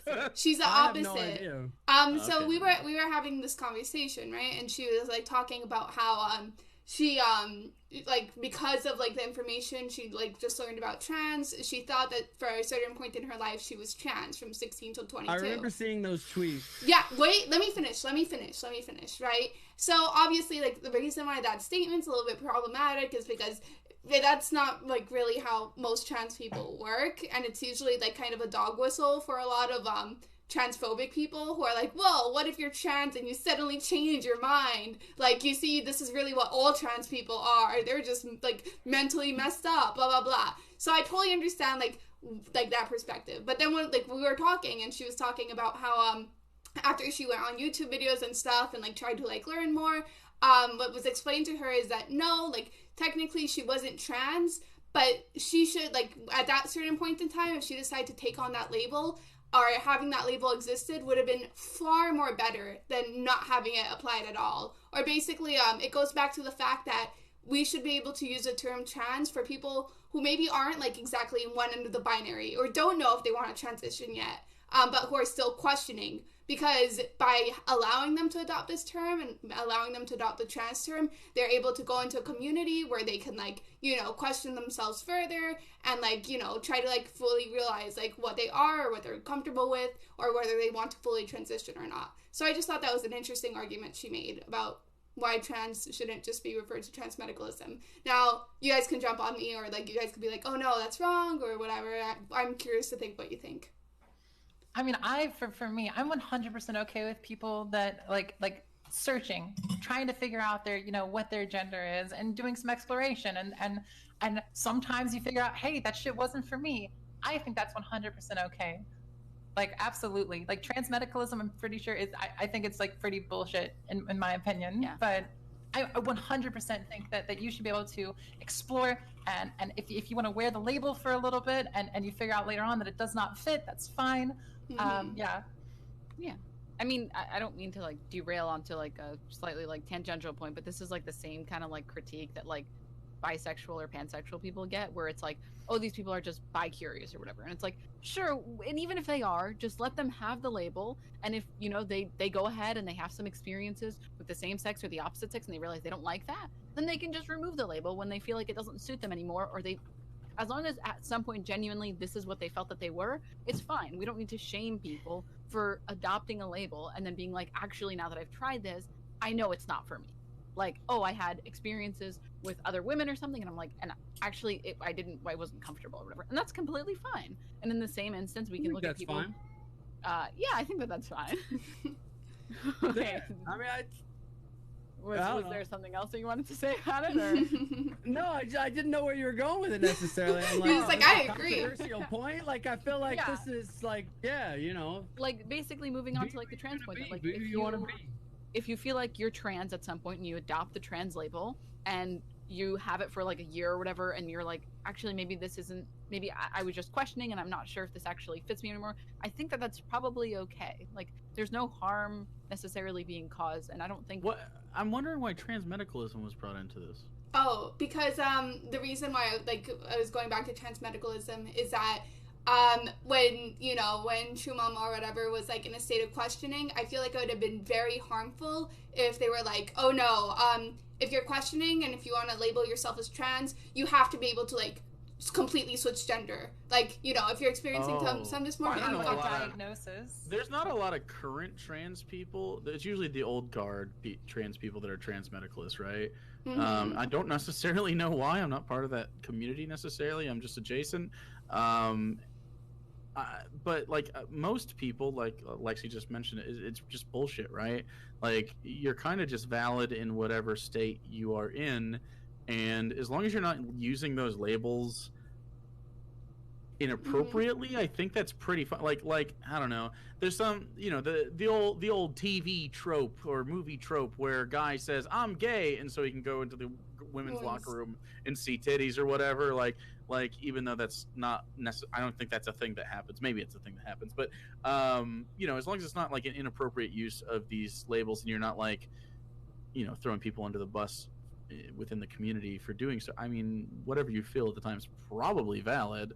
So my question to you guys is like, how do you kind of like, I guess, walk between like this thin line where, or I don't know how thin it is really, but how do you walk between this line where it's like, yeah, we should allow like trans people to like call themselves trans even if they're not like fully binary, like let them be, and you know, if they change their mind later, like so what, like it's so good they have this term. And how do you like, you know, this value, which I personally think is good, how do you also fight against like, you know, old-timey people who are constantly trying to bring up like transphobic arguments that are like, well, you see, we shouldn't allow trans people to transition because what if they change their mind afterwards, you know, or what if they decide to like take it back? Like, I mean, that's like that's literally an argument for anybody except maybe children. But like for adults, there's zero argument against it whatsoever. Like, your individual identity is your right to determine, like, alone, irrespective of any other group labels, irrespective of anything else. Maybe you can make some arguments about like who should pay or whatever, but like the right to define yourself the way you see fit,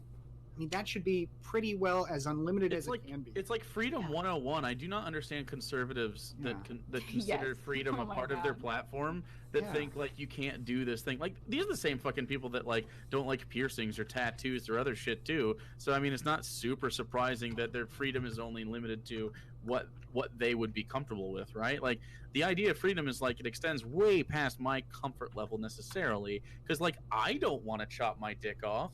But if you, or, you know, turn it into a neo-vagina, but, like, you know, that's what they think. Like, they go, like, oh, it's chopping the dick off, it's chopping the dick, you know, fuck that. Like, I don't care. Like, if you don't have to be trans, like and I'm totally fine. Chop your dick off. Actually chop it off and put it on your mantle. And, like, I don't give a shit. Do whatever you want with your body. Is it necessarily healthy to do that in your kitchen? Probably not. But, like, you know what I mean? Like, whatever makes you happy, as long as it doesn't hurt anybody else.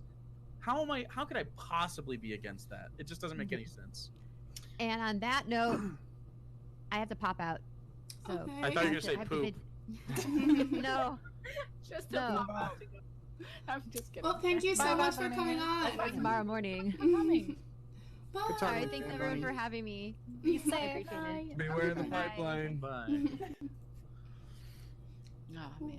So I was gonna say right-leaning hot take. I don't give a shit. Call yourself whatever you want. I will respect it. I will call you by what you choose to identify as. The people that disagree with it, they're gonna die soon. Oh. So, can I drop a nuclear bomb in here? Do it. Somebody dropped in chat when I said Is this what I another just said. poop joke? No, this is It's not your Somebody nuclear said- take, it's somebody else's. no, this is somebody else's. So, well, this is, I guess, mine in response. So they said, okay, Boss J, you think that about trans rights, huh? Well, what about people who want to identify as a different race? Oh, I said, you know what? God. If you're saying why can't people pick their identities as they see fit, fine. I mean, I don't support that, but yeah, you're right. That's consistent with what Is I'm this saying. an attack? I don't think it's consistent at all. I think.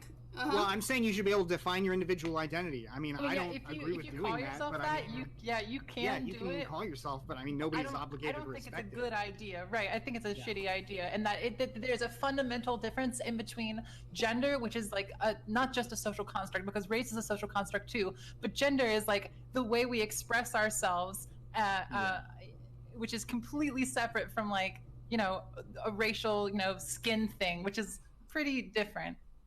Yeah, no, I think. Well, yeah, because I would say there's a lot of historical stuff like regarding race too. Well, like so just calling yourself that isn't exactly like the same thing, because right now, like, man and woman doesn't always necessarily refer to like your genitals. It refers to like the way that you exist in society, your roles, and the way you express. Well, that's why I was asking earlier about gender stereotypes.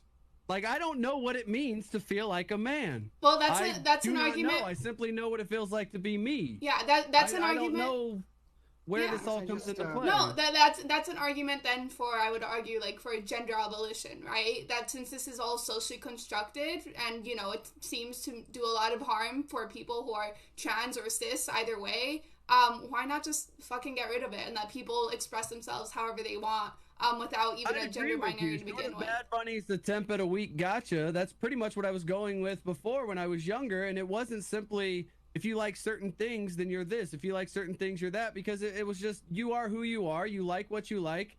And it doesn't change any of it. You just are simply Pixie. You are simply Bastier. You're just who you are. And gender is kind of arbitrary. Yeah, but okay, so wait. So the thing here is that why do you prefer people calling you he? Well, this is the argument. Yeah, that's what I was saying earlier about my button at TwitchCon. I really don't care what people call me. Some people look at that and say, "Oh, that's a transphobic attack." When really, I'm just asking you a genuine question. Call me like, whatever. Do you prefer people calling you he, or do you and like calling you male like pronouns, or do you prefer what I say people all the calling time you is I don't care pronouns? what people are going to call me as long as I know that's what they're going to call me. And whether that's name, gender, otherwise, it really makes no difference to me. For me, the way I take that question, usually when it's asked to me, I usually just respond like, I would find it weird, but I look at it the same way people look, like, you know, color, historically speaking, how at a certain point in time, blue was for girls and, like, pink was for, pink was for guys, right? And that was like how it was like the color gender norm, whatever. And then World War II happened, and Hitler started putting the pink triangles on like gay people, and then the West in response changed pink to girls and blue to guys. So what I'm trying to get at here is that, yeah, you know what? I would probably find it a little strange if people called me he, but not because there's something intrinsically wrong with it, but because I've just been so socially conditioned to she and her and they and them or whatever. So honestly, like, I think that's just like, I don't want to say like a future goal, because I understand that even though I feel this way, other people don't feel that way, and I don't want to harass them. But maybe as like society as a whole, if we just like dropped gender and let people like, I guess, identify and call whatever they want, it would just be like so much better. So yeah, that's how I feel when it comes to like that question of like, would you be okay being all he, him? Like it'd be strange, but just because I'm not used to it. So yeah. I think also, like, if you're someone who, and maybe this only applies to trans people who are like going through dysphoria, but if you're already going through dysphoria, people pointing this out to you is not helping, right? So this is like maybe like not the best analogy, but if you're overweight and it's something that makes you incredibly self-conscious and it really like fucks with you, and people are constantly calling you fat or something, or constantly saying rude terms about your weight, and it's already something you're really self-conscious about, Those people are assholes. Those people are assholes. But like, if I call you fat, Steven, you're gonna be like, okay, because you know that you're not, and it's I'm gonna not be like, no, I have been gaining weight. You've been okay. But like by any other means, like. But I do get your point. I get your point. Like, it's a thing that would stack. That like, if it's not something that bothers you, it's never gonna bother you. But if it's something that already bothers you, and people are doing this actively, it's gonna harm you more. Yeah, but I mean, I think the important thing, especially like in regards to the trans part of the thing, like, it's Steven, if you don't care, if someone says, you know, he, she, they, you know, Z, them, you know, that's cool, great, good on you. But there are people who, when it does happen, they say, oh, hey, like, I'm not a he, I'm a she, can you call that? And they go, I'm gonna call you whatever I want. Like, and I'm gonna call that person a fucking asshole. I would stand with you on that. I am all for respecting pronouns. Like, I 100% respect that. And while I would identify as he, him, if someone wants to sit there and call me she, her, and I say, you know, excuse me, I do identify as he, and they say, well, fuck you, I'm gonna call you this, then, you know, I'm gonna be like, well, why are you being a dick? You know, what the fuck, bro? Like, why does it have to be that way? Here's an interesting thought. Does the idea of genuinely identifying as she, her, or they, them, or just not he, him, does that make you uncomfortable? The idea of you genuinely, like, because the idea of me genuinely identifying as she, her does not feel comfortable, and so therefore, just from self-inspection, I personally identify as. It's exactly, and so that's what I wouldn't really take agree. Offense to it. Totally agree, because I'm not dysphoric, and so, but you said you didn't know what it is to be a man, but I guarantee you, if you actually thought what it is to be a man to you specifically, because it is a personal thing, I feel like we could pick out different things that we say, okay, this is why I feel like this applies to me from a social perspective. And I think that's important. I'm sure we could, but that would walk us back to what I was asking originally about gender stereotypes. I think my entire foundation a lot of what it means to be a man or a woman is more of gender stereotypes that I've been raised, you know, is more conditioning than. So yeah, but you were mentioning things like dress and preferences as far as like toys and shit, which I think is a little bit less intrinsic than, like, you know, my primary and my secondary sexual characteristics in regards to how that makes me think and sound and look. Okay, wait a second. No, actually, Jake, I have a question. Side on a lot of this, but the intrinsic, non-intrinsic basically makes it sound like, to me, basically some choices are more important than other choices, and therefore some choices deserve less protection. But like, whoa, why are we talking about? I don't know why, like, we have to, like, come to a conclusion. That's the part that I missed. Choice or not. I mean, ultimately, these are personally, like, identifying characteristics. No, I totally agree. A lot to people, so why don't they all just get protection? Like, I don't see. Wait, what are we talking about? Wait, why are we talking about protections again? What? I mean, I don't know why, like, intrinsic has to matter more.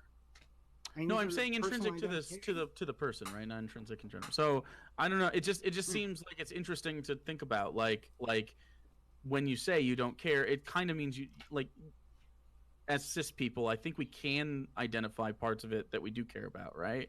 And I guess all I'm illustrating is, I don't know about the protection shit. All I'm identifying is that, like, there are aspects of our gender, even though being cis, that are kind of important to us, even though we don't necessarily feel that they're important. Yeah, no, but I think it's a way to empathize, is basically what I was talking about. I don't know this. other protection stuff, I don't know. So I take a problem with like one sentence you said, and that was like the way like I think. Do you believe that people biologically, like men and women, like mentally are not socially different? Like, okay, because there's different arguments for the brain. People say like, oh no, intrinsically there's male and female brain, and that's like debunky. Okay, like there's not enough evidence to say things like straight out like that. Or do you mean like, oh yeah, no, like socially, like women are raised this way and men are raised that way? Like, what do you exactly mean by like intrinsic, in the way you think, right? Because to me, like that's a statement that can go many, many ways. Because personally, What do I mean by intrinsic? When you were saying like intrinsic in the way that we think, like that, oh yeah, you being male, you being female, like like you said that specific statement or sentence, or maybe I'm getting confused, but I was wondering what you exactly meant by that. I guess the person that you're like, you could only define that for yourself, right? Like, these are things that are inherently me, right? And some of them are deeply personal, and like you can't. But are they inherently gender though? Because that I don't necessarily think so. I think because gender is the social construct by which we view these mounting qualities to get to the point where we can identify someone with whatever label it is, right? So it would be something like, it could be as superficial as a haircut or makeup or whatever, but we know lots of women that have short hair and don't wear makeup. So like, we obviously know that those things aren't directly tied to gender. That's gender expression. There's lots of stuff. So it's basically just what makes me most comfortable. My co-host is trans, and she described it as identifying as a man, felt like wearing a really heavy winter coat that I couldn't take off in the summertime. I was always uncomfortable, and it just wasn't right, and I couldn't do anything about it. And that's and being a woman takes the coat off, right? And that's like, and coming to grips with that and being out with it and like all the things and being identified as such and having society view me as such is part of taking that coat off. And I don't know how that feels. So I mean, like, I can only go by what people like she says and like Lexi says stuff. So it's like, it feels, when people talk about it, it's not something that we can like really point at, right? I don't know, like, we could talk about it and make allusions to it, and we can use metaphors, but I don't know that anyone can actually be like, this is what makes me a man. And I think that's really interesting, or this is what makes me a woman, because while Steven and I are cis, we identify as men, and we know it makes us more comfortable to do so. But my point was, I don't know why. Okay. You know what I'm saying? Like, I really don't know. I see what you're saying. Yeah. I see what you're saying. Do you want to say something? Yo, Jake, I fucking 100% agree. That's exactly what I was saying. I don't know why. Yeah. Sorry, I tried to get up and grab a drink. I came back and heard that, and I was like, God damn it, me and Jake agreed on something. We agree all the time. Like, miracle happening. When you're right, you agree with me. All right, but when you're right. I guess like this is just. You agree with me? I don't know. Probably. Yeah. I guess this is just a thing of like different answers then, because like you're like, oh, I don't know exactly why it makes me more comfortable. It just does. And then to me personally, I think. Well, I would love to ask Lexi this, because you're the only one with this lived experience. Like, can you point at a thing? No. So the part of the thing going on here is that gender, when we use it, we're referring to a lot of things. That's why I said, like, it's like the way that these multiple systems interact with each other. Because like, if I like go a couple of days without leaving my apartment and I don't shave or something, if I go outside, there's a chance I'll get like misgendered because I've got like facial hair. I'm still a girl. There's a thing. There's like even though that some cis women have facial hair, there's like certain aspects that people read of me as like a man. And so like it's really, there's so many different pieces of things like interacting with each other here that when we have these kinds of conversations, like we're pointing to like multiple different parts of it. We're pointing to like the expression and pointing to like the inner identity and how those things interact with each other. And then we're pointing to like, how does society read that expression? And if society reads your like, is there a way to like read an expression wrong? Like, and I don't know, there's like huge things here. And I think something that's really interesting is that like, we even know that like children like less than 3 years old have already started associating like creating these categorizations in their head. Like we have evidence that like, and they've already started to like identify themselves too. And understanding that is trying to like, it's like understanding the brain. Like it's like a hugely complex thing that is. And so no, I don't think there's any like thing that we can point to necessarily. Yeah, because at least like personally, that for me, that like whole thing of like there's nothing we can point to. I would argue like with the exception of dysmorphia, which I think that is something that is like super inherent, right? I don't think like this like society necessarily causes dysmorphia, like generally speaking, at least when it comes to trans people. I could be wrong. Are you talking about dysphoria or dysmorphia? Dysphoria. Sorry, I sometimes mispronounce words. Dysphoria. With the exception of that, when it comes to like other parts of gender, I strongly believe it's just like literal social construct, right? Like literally just how our parents raised us, kind of arbitrarily, which is why it couldn't change. Well, not arbitrarily, like based on history, and that's why it couldn't change so much from culture to culture to culture, you know? So to me, like a lot of these things that we talk about, like, oh, that's a female or male characteristic, I think is just like so arbitrary, and that's why I do advocate for gender abolition in that sense, because it just stops people from expressing, you know, who they are, how they are, because you have like this whole society and culture that's like, no, women are like this and men like this, and that's it, like deal with it, you know? But yeah, Amy, do you want to say anything? I feel so bad. No, sorry. No, I'm so sorry. I'm a little sleepy over here. I don't know, going back to whoever in Bastier's chat said whatever about what about identifying as another race? That just kind of like doesn't sit well with me, because whenever we're talking about a collective identity and the implications that a collective identity has, then you're kind of like going into an odd direction. And so that's the only thing that like I don't know if I want to like take the conversation in another direction, but that's just the thing that I've been like thinking about. I'm sorry. No, you're so yeah, I mean, that has come up a lot, like I was mentioning earlier, with respect to some people in my chat have been saying that. And yeah, I mean, I really don't have an argument against that. I mean, I feel like transracialism ultimately in the United States, where there are a lot of like racial characteristics imposed by the state, especially, were super arbitrary, like the one drop rule. I mean, yeah, at a certain point, I don't know why you can't make those personal decisions. So I don't think anybody, maybe should be obligated to respect them. Yeah. You can argue that race is a social construct, which I agree with. Like, I come from Puerto Rico, everybody's mixed. Like, what you guys consider black in the United States, Puerto Ricans don't consider black in Puerto Rico. Like, that's how like different it is for me. That's a distinction between race and culture, though. Yes, that's the thing. Most race, like in general, has like a heavy culture attached to it. That you're kind of like I don't want to say indoctrinated into, because it's not like they're like forcibly pushing onto it. It's just a happenstance, you know. But that's just how like culture gets, like you just grow up in that culture. Yes. And that's it doesn't even have to be cultural. Sure. Yeah. But I mean, but gender usually across the board. Or like gender. Let's talk about America in specific right now, right? Because it's a really complicated topic. Gender across America is usually implemented around the same ways, right? It's usually like set with like a patriarchal system.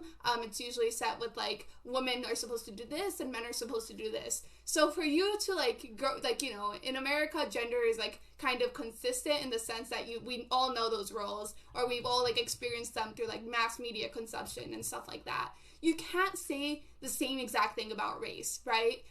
Because literally it's just like this whole different set of experiences that even though you can argue mass media represents it, they don't really do an accurate job of representing culture a lot of times, because it's so complicated. So you mean, but like sorry. Yeah. So I would argue you can't really like identify as another race, because it's a whole, because usually one, race is tied heavily to culture, and two, culture is like a collection of very specific experiences that date back to like extremely like historical stuff that can be like just so different from what you're born into, unlike gender, which is like kind of like a little bit. I totally disagree. Go for it. I mean, not totally, I guess you're right in a lot of respects, but consider this: like a black person that is raised by white people doesn't necessarily have those same cultural ties, right? But what they do have is a lived experience of a black person. There's no way for someone who is white to just say I'm black and have a black experience. I just can't. right? And that's the defining difference, right? Now, someone can identify as another gender and have that lived experience, right? Like this is totally different. Like it's the same reason that there's a lot of people in the trans community like things like people identifying as Tyrannosaurus rexes, right? Where this is where that stupid fucking attack helicopter meme comes from, right? The difference between being trans and its validity and the difference between being a Tyrannosaurus rex and its validity is that you can't have the lived experience of that thing, right? And so if you can't have the lived experience of that thing, it seems disingenuous to claim that you are something like that. It seems disingenuous to claim that you understand what it is to live like that, and well, I feel like it undermines. What does it feel like to be a man? What does it feel like to be a woman? I don't know what it feels like to be a woman. I don't know what it feels like to be a man. Just because it's hard to identify doesn't mean it's not a Tyrannosaurus Rex. Okay, but just because it's hard to identify doesn't mean it's not a thing, right? Because actually, like literal minorities, and this is almost always. Well, if you want to make the case that because I have observed through gender stereotypes what a woman typically appears to as to me, then perhaps. But yeah, I mean, I guess I don't really feel like it matters if it's disingenuous. I mean, if that's what a person wants to maximize their sense of self-actualization, then that's legitimate. But that's sorry. Well, and in my opinion, and I think a lot of opinions of people that are of non-white races, it says, because it's usually white, this is not the case always, but it's usually white people like saying like I'm this or that, right? And it undermines the experience that these people exist. Now, that's not to say, by the way, for the record, like well, thank you for explaining to us. Yeah, you're welcome. So like a trans person has a unique experience in that they're a trans woman as well, or a trans man as well, or a non-binary, whatever, and so it does change the fundamental experience. But like, I don't know, it sounds really. There's something in there's something in like. Here's the thing. I want to make one point on this. Weird. I mean, it sounds like women who say trans women undermine real women because they don't know what it's like to be a real woman. I mean, it sounds one-to-one. Well, like that. That's the thing. Women. Okay. I mean, maybe, but like. Women. Okay. Here's another even more complicated part of the layer, and then I want to throw it back to Downham's. So the whole thing is like, oh, you can technically make that argument, but then again, like, women aren't like monoliths, right? Like, many different women have many different experiences. Now you can be like, oh, why can't you make the same thing with culture? Like, people from different cultures are very different, but that's the whole thing. Not culture; it's specifically race. Well, yeah, it's not saying okay. So it's not saying that I'm not part of whatever you want to call their culture, right? Because there's lots of people who adopt that culture. Think of people that live in certain cultures, whether they are, again, like a person that is black, that is raised in like a suburban white family, and think about like literally mayo is spicy to them. I'm trying. No, I get what you're saying. They're going to have that cultural experience, but they're also going to have the experience of being like profiled by police. Yeah, they're going to have experience, but like, so it's different. It's just I agree with you, but when I'm trying to make my argument or whatever, I'm speaking in like, generally the terms that these are used in, right? When a white person says I identify as a black person, they mean like usually, oh, I want to have like dreads and like talk like, ghetto or whatever and shit like that. I agree. There are a lot of tasteless examples, which is why my initial revulsion to this was so strong. But like, what about people who come to the United States and historically, like, say, Italians who were like, what about the idea that early on in American history, a lot of people said Italians aren't white. And the Italians said, "No, we are." Okay. So Denim, like, wants to say something. Like, so Denim is changing, right? I mean, like I think I don't know. I feel like it would make you feel gross if like I was like I identify as an Arab person. You know what I mean? Yeah. It would feel, like I don't know. It's icky. But like, right? how does that necessarily invalidate it? Because I agree with you, well, but I don't see how that invalidates. It invalidates.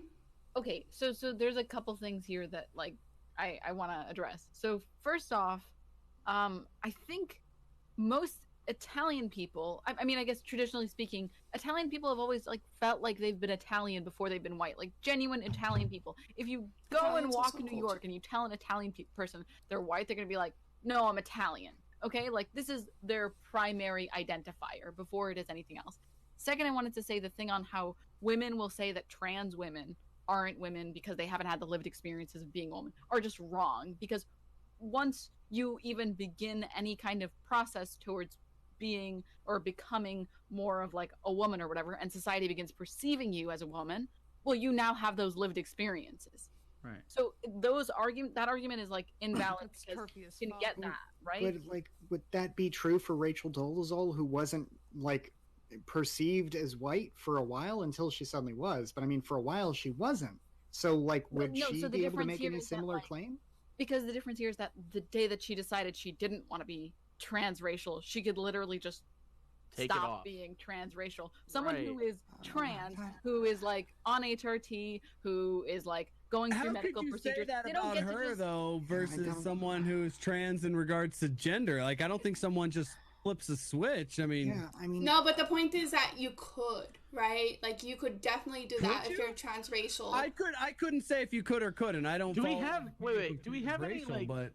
Do we have any like? Is there studies that say that people do genuinely experience transracialism?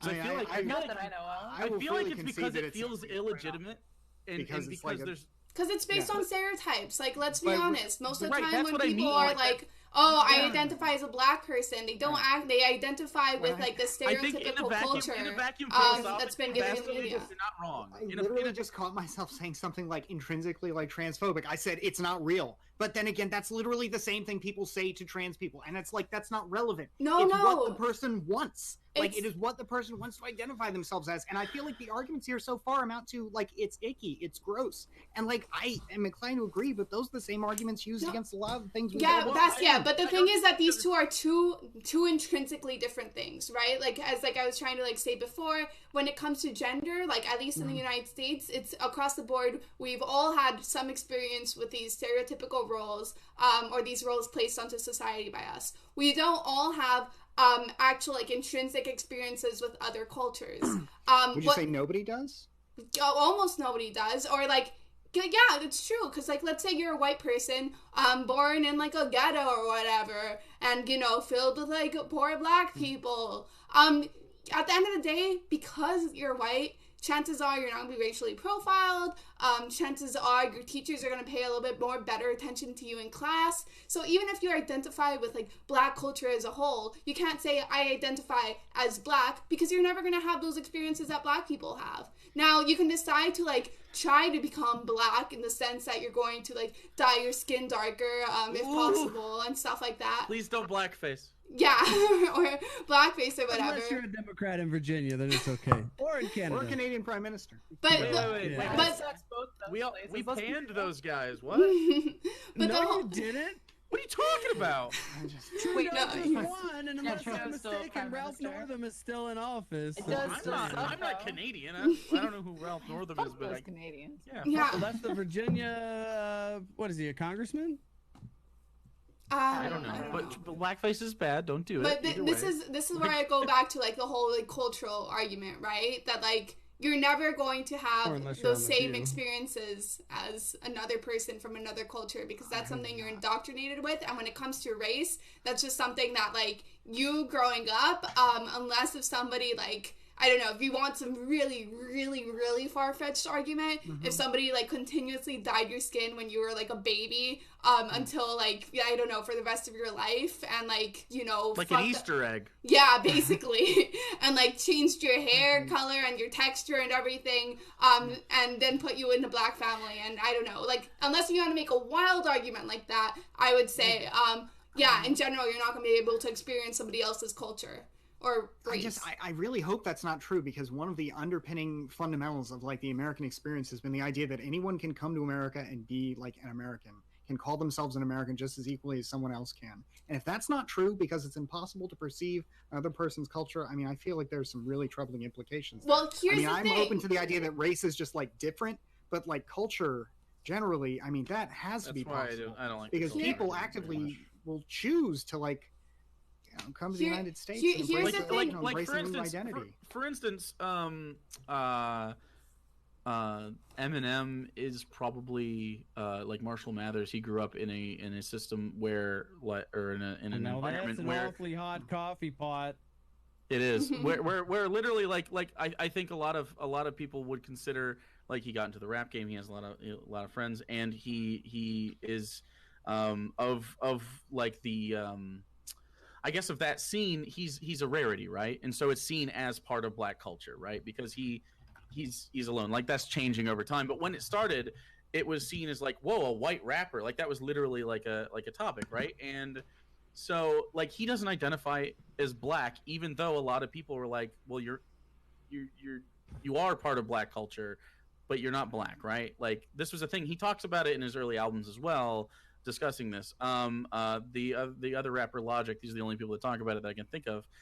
He's interracial, and he talks about the experiences of both worlds. And so like I don't know that specifically there's any science behind or studies that show. When I looked up transracialism, the only studies I could find are with multiracial families and adoption and statistics there, and it's usually in Minnesota. So I can't find any studies that say that this is a legitimate scientific phenomenon. It sounds like accessorizing someone's race, which is let me worse. ask a question about that. What about people who identify on the one hand as biracial, or people who take with the same kind of background will identify as black?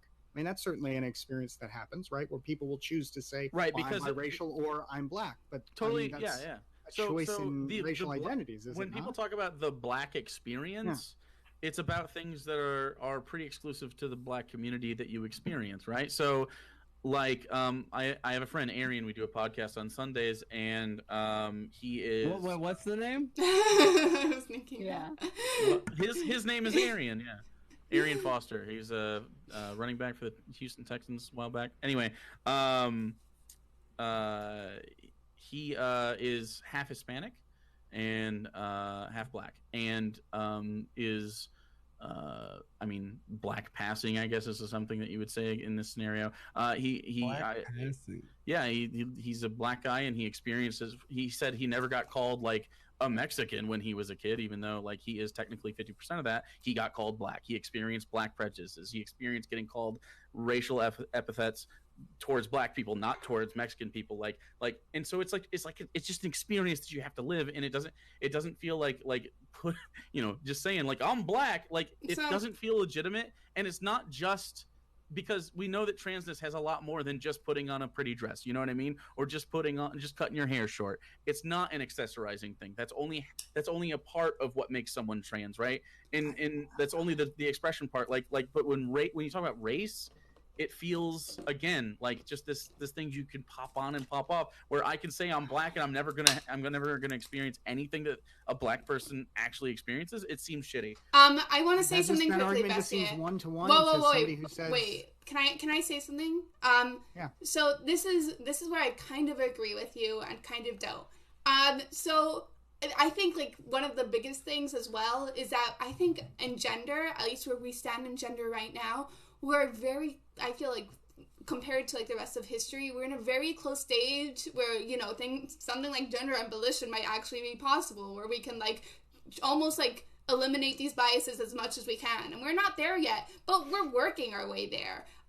Now you can say the same thing about race, but it is so much fucking slower for so many different reasons, right? So yeah, one day I kind of do hope that like maybe not exactly monoculture in itself, but in the sense that like we will be able to like kind of see beyond race. But as of now, that's just not an accurate portrayal of reality, right? Right now, are the actions of just our grandparents already heavily affect the day-to-day lives of Black people and minorities and people who like don't like really get to make this like choice at all. And you could like trans people, it's also not a choice. But the point is that we're in a closer part of society where we can kind of like eliminate like these gender stereotypes and these gender differences. And you can't say the same thing for culture or for race, So. Yeah.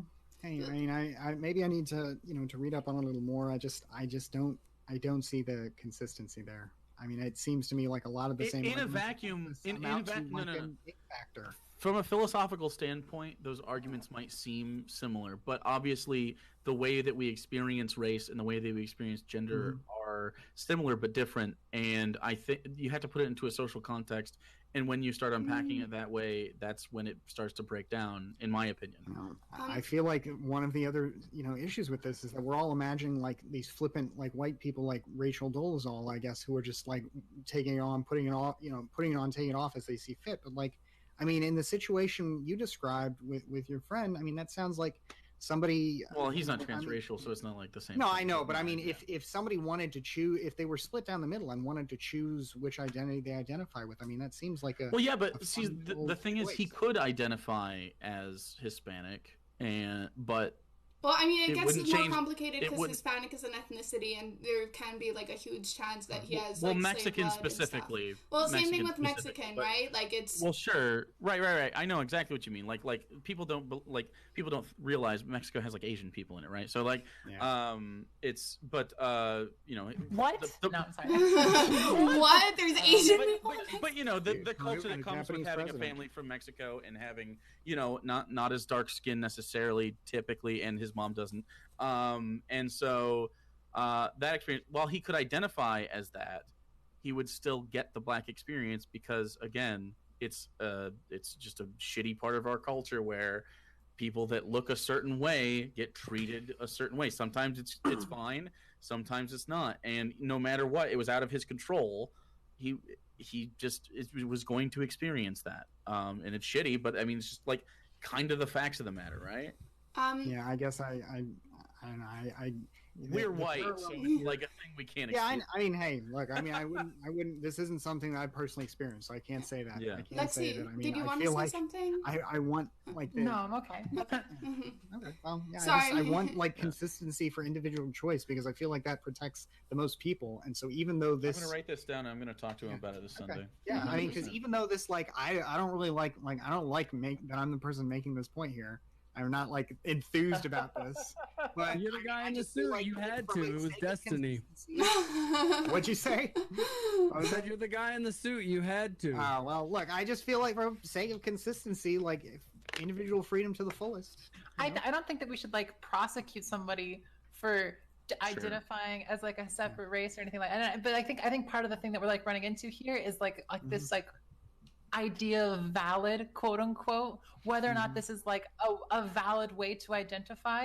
And I think part of the problem is that like that I mean, it's that if a black person said that they identify as a white person, like they're still going to be like, pulled over by the cops more and shit like that. They're not going to be read as that in any sort of way.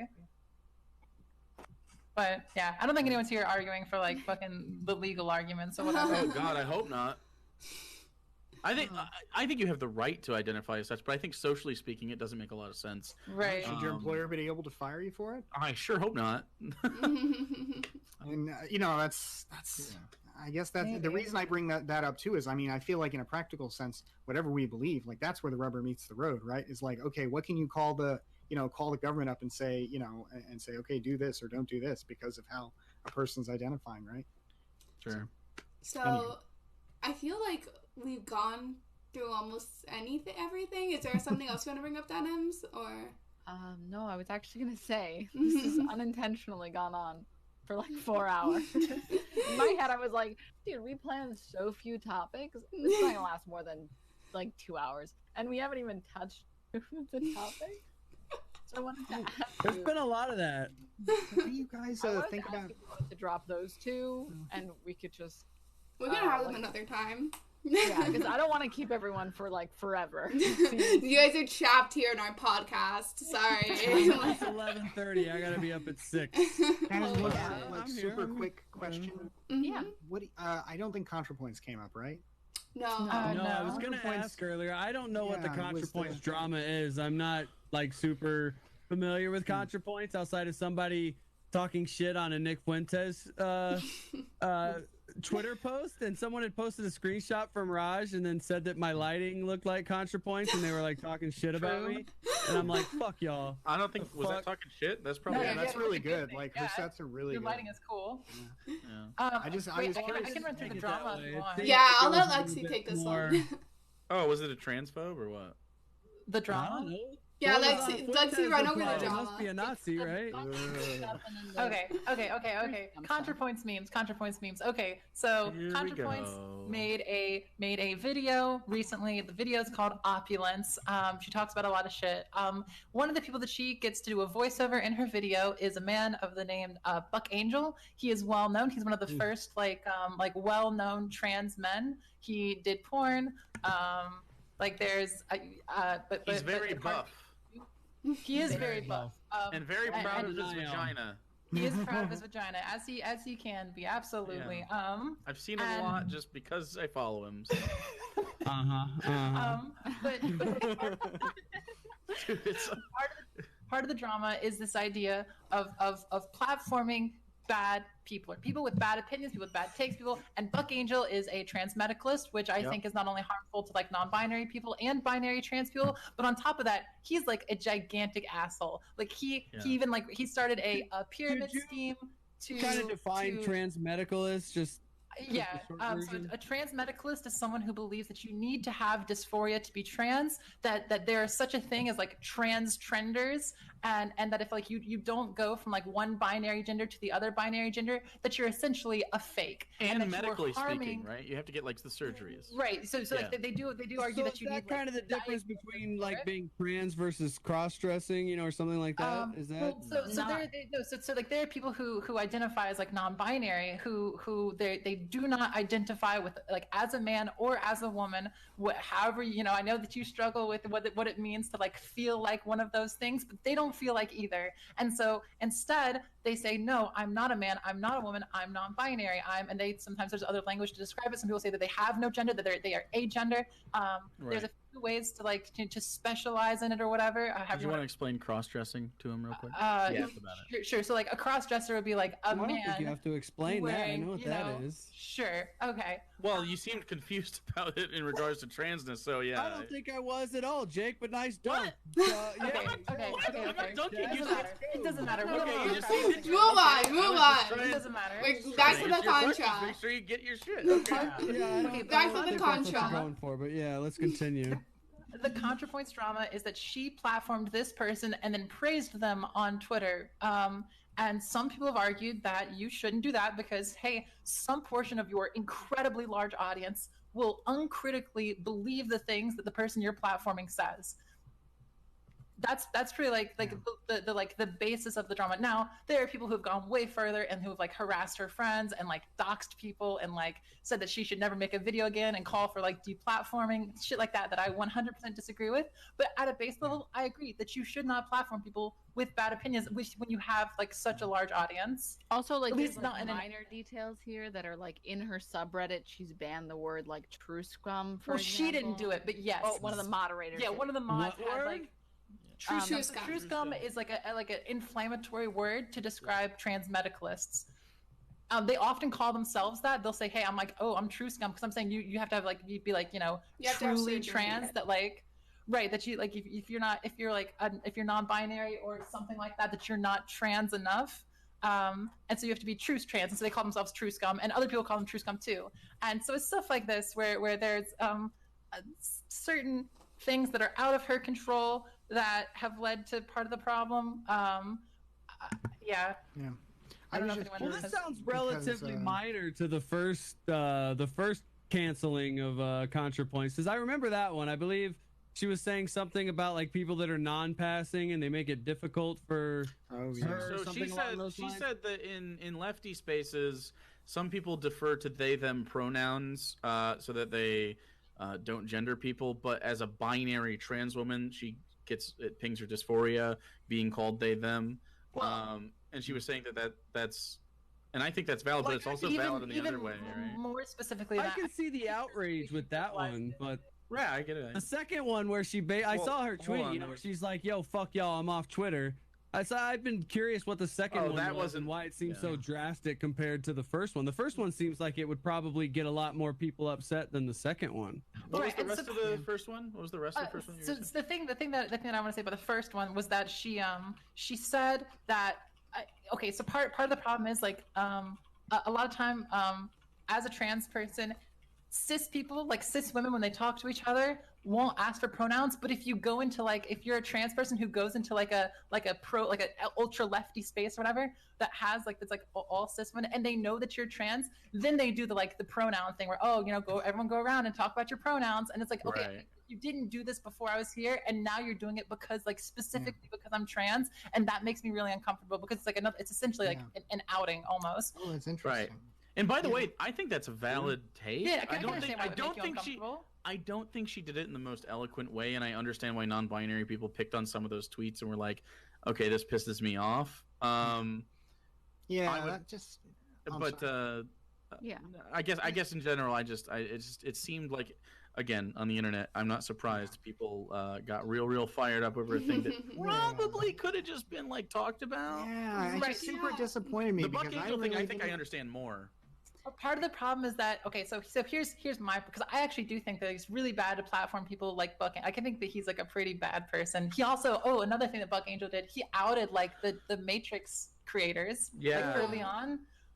He like sold stories about like them being like dirty cross dressers and stuff too. That's like, so bad. Oh no, That really, that was ages ago, right? It was. People still though. Lena. It's stuff like stuff like that. That's like pretty uncomfortable. But I think that oh shit, I forgot what I was gonna say. Fuck.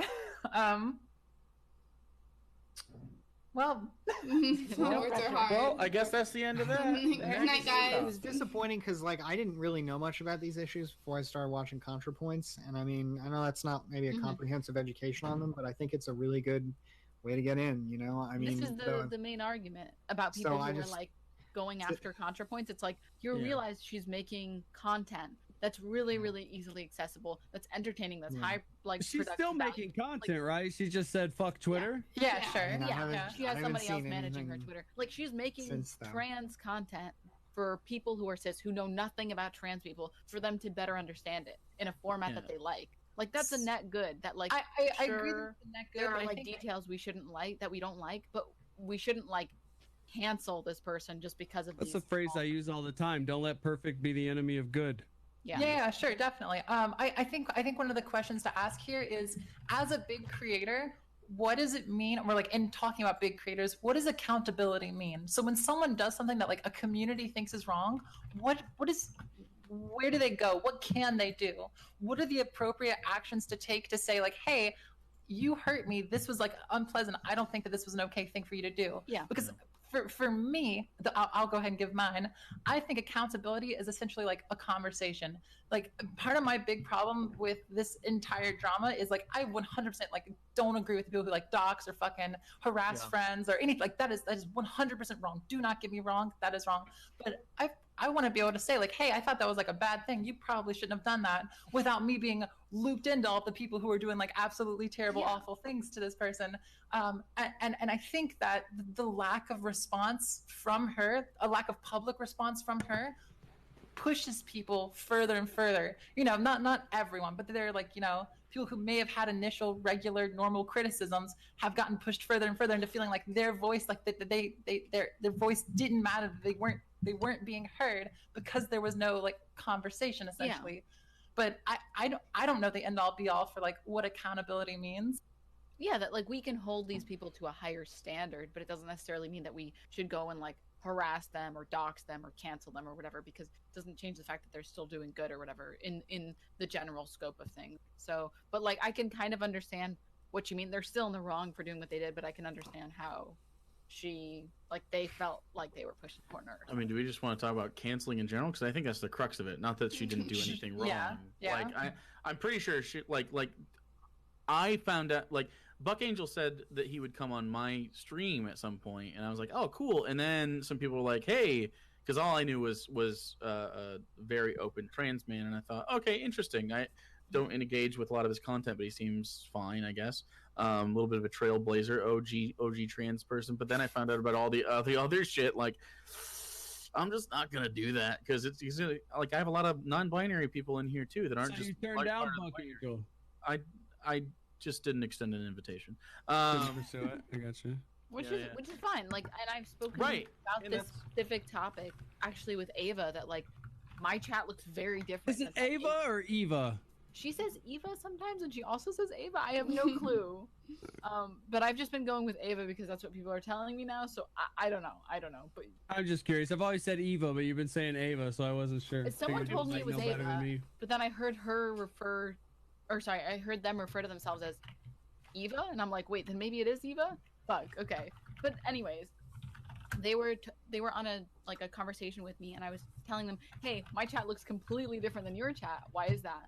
and their like main crux was, I want the people that come to my chat to feel comfortable. Whereas for me, I just want people to like get along but have conversations. If that's not like the perfect setting, that's okay with me.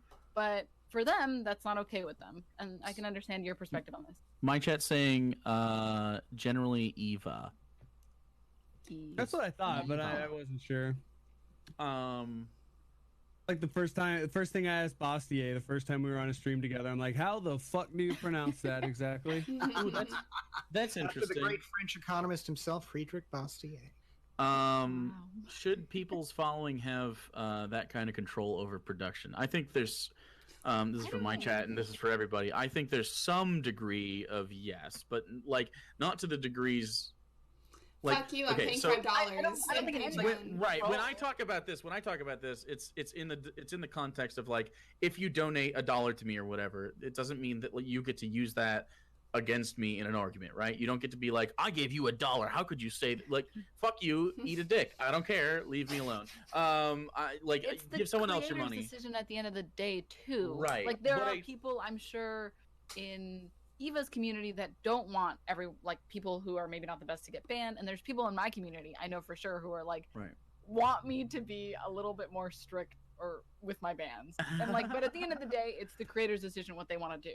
Right. Sure, I think it's the creator's decision, but I think that the line becomes that So like if the audience says like, hey, like this is too much for me, then like walking away is like still like the valid option. Yep. If a person doesn't want to change, I mean, and I think this for anything. I mean, hell, we can go back to the fucking N-word conversation from however many weeks ago that was. Like people like, please, someone's gonna say the N-word in private and doesn't want to change. Then if your friend has a problem with that, then it's all on, like they can walk away from that friendship. Like that's a 100% like okay thing to do. Yeah. I mean, that's the but what about the big raids and viewers? I mean, you should accept it as long as you can get on those big streams, right? Well, I mean, if you put your principles before your friendships, right? Then what is integrity? Integrity has nothing on Twitch. There's no value in that. Whoa. There's no money. We're all degenerates, so you know. I mean, there could be, I guess, depending on what your personal brand is, right? Well, my personal brand is wholesome corn. True. Well, that's corny, Jake.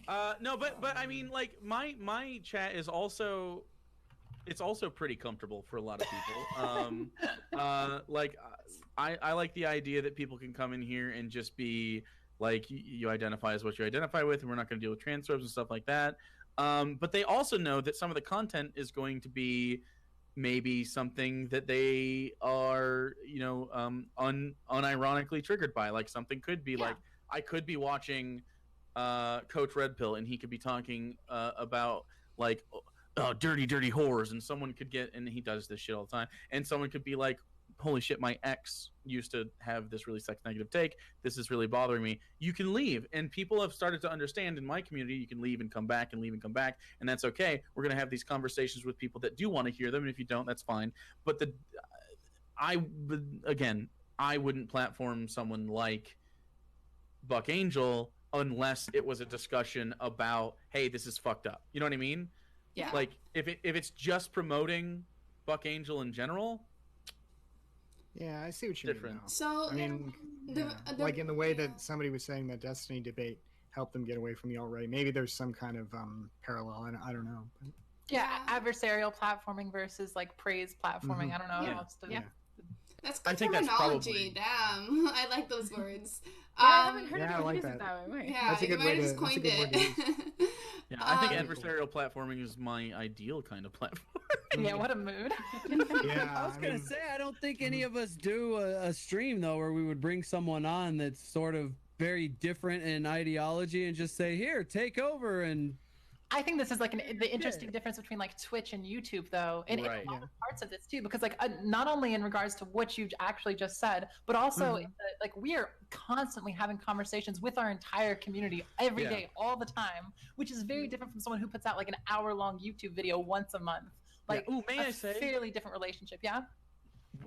since I did the YouTube for a long time and now I've come over here, what I love about Twitch, more than the fact that I can make money on it and not get demonetized for saying literally anything, but the thing I really like about it is they can immediately check me, right? Like if I say something and maybe I word it incorrectly, right? Even just, I don't mean it that way, but I word it incorrectly, chat can go, whoa, what the fuck? Hey, buddy, you're canceled. And then I can be like, oh, no. Here's what I meant. Let's talk about this a little bit more. YouTube is like, whoa.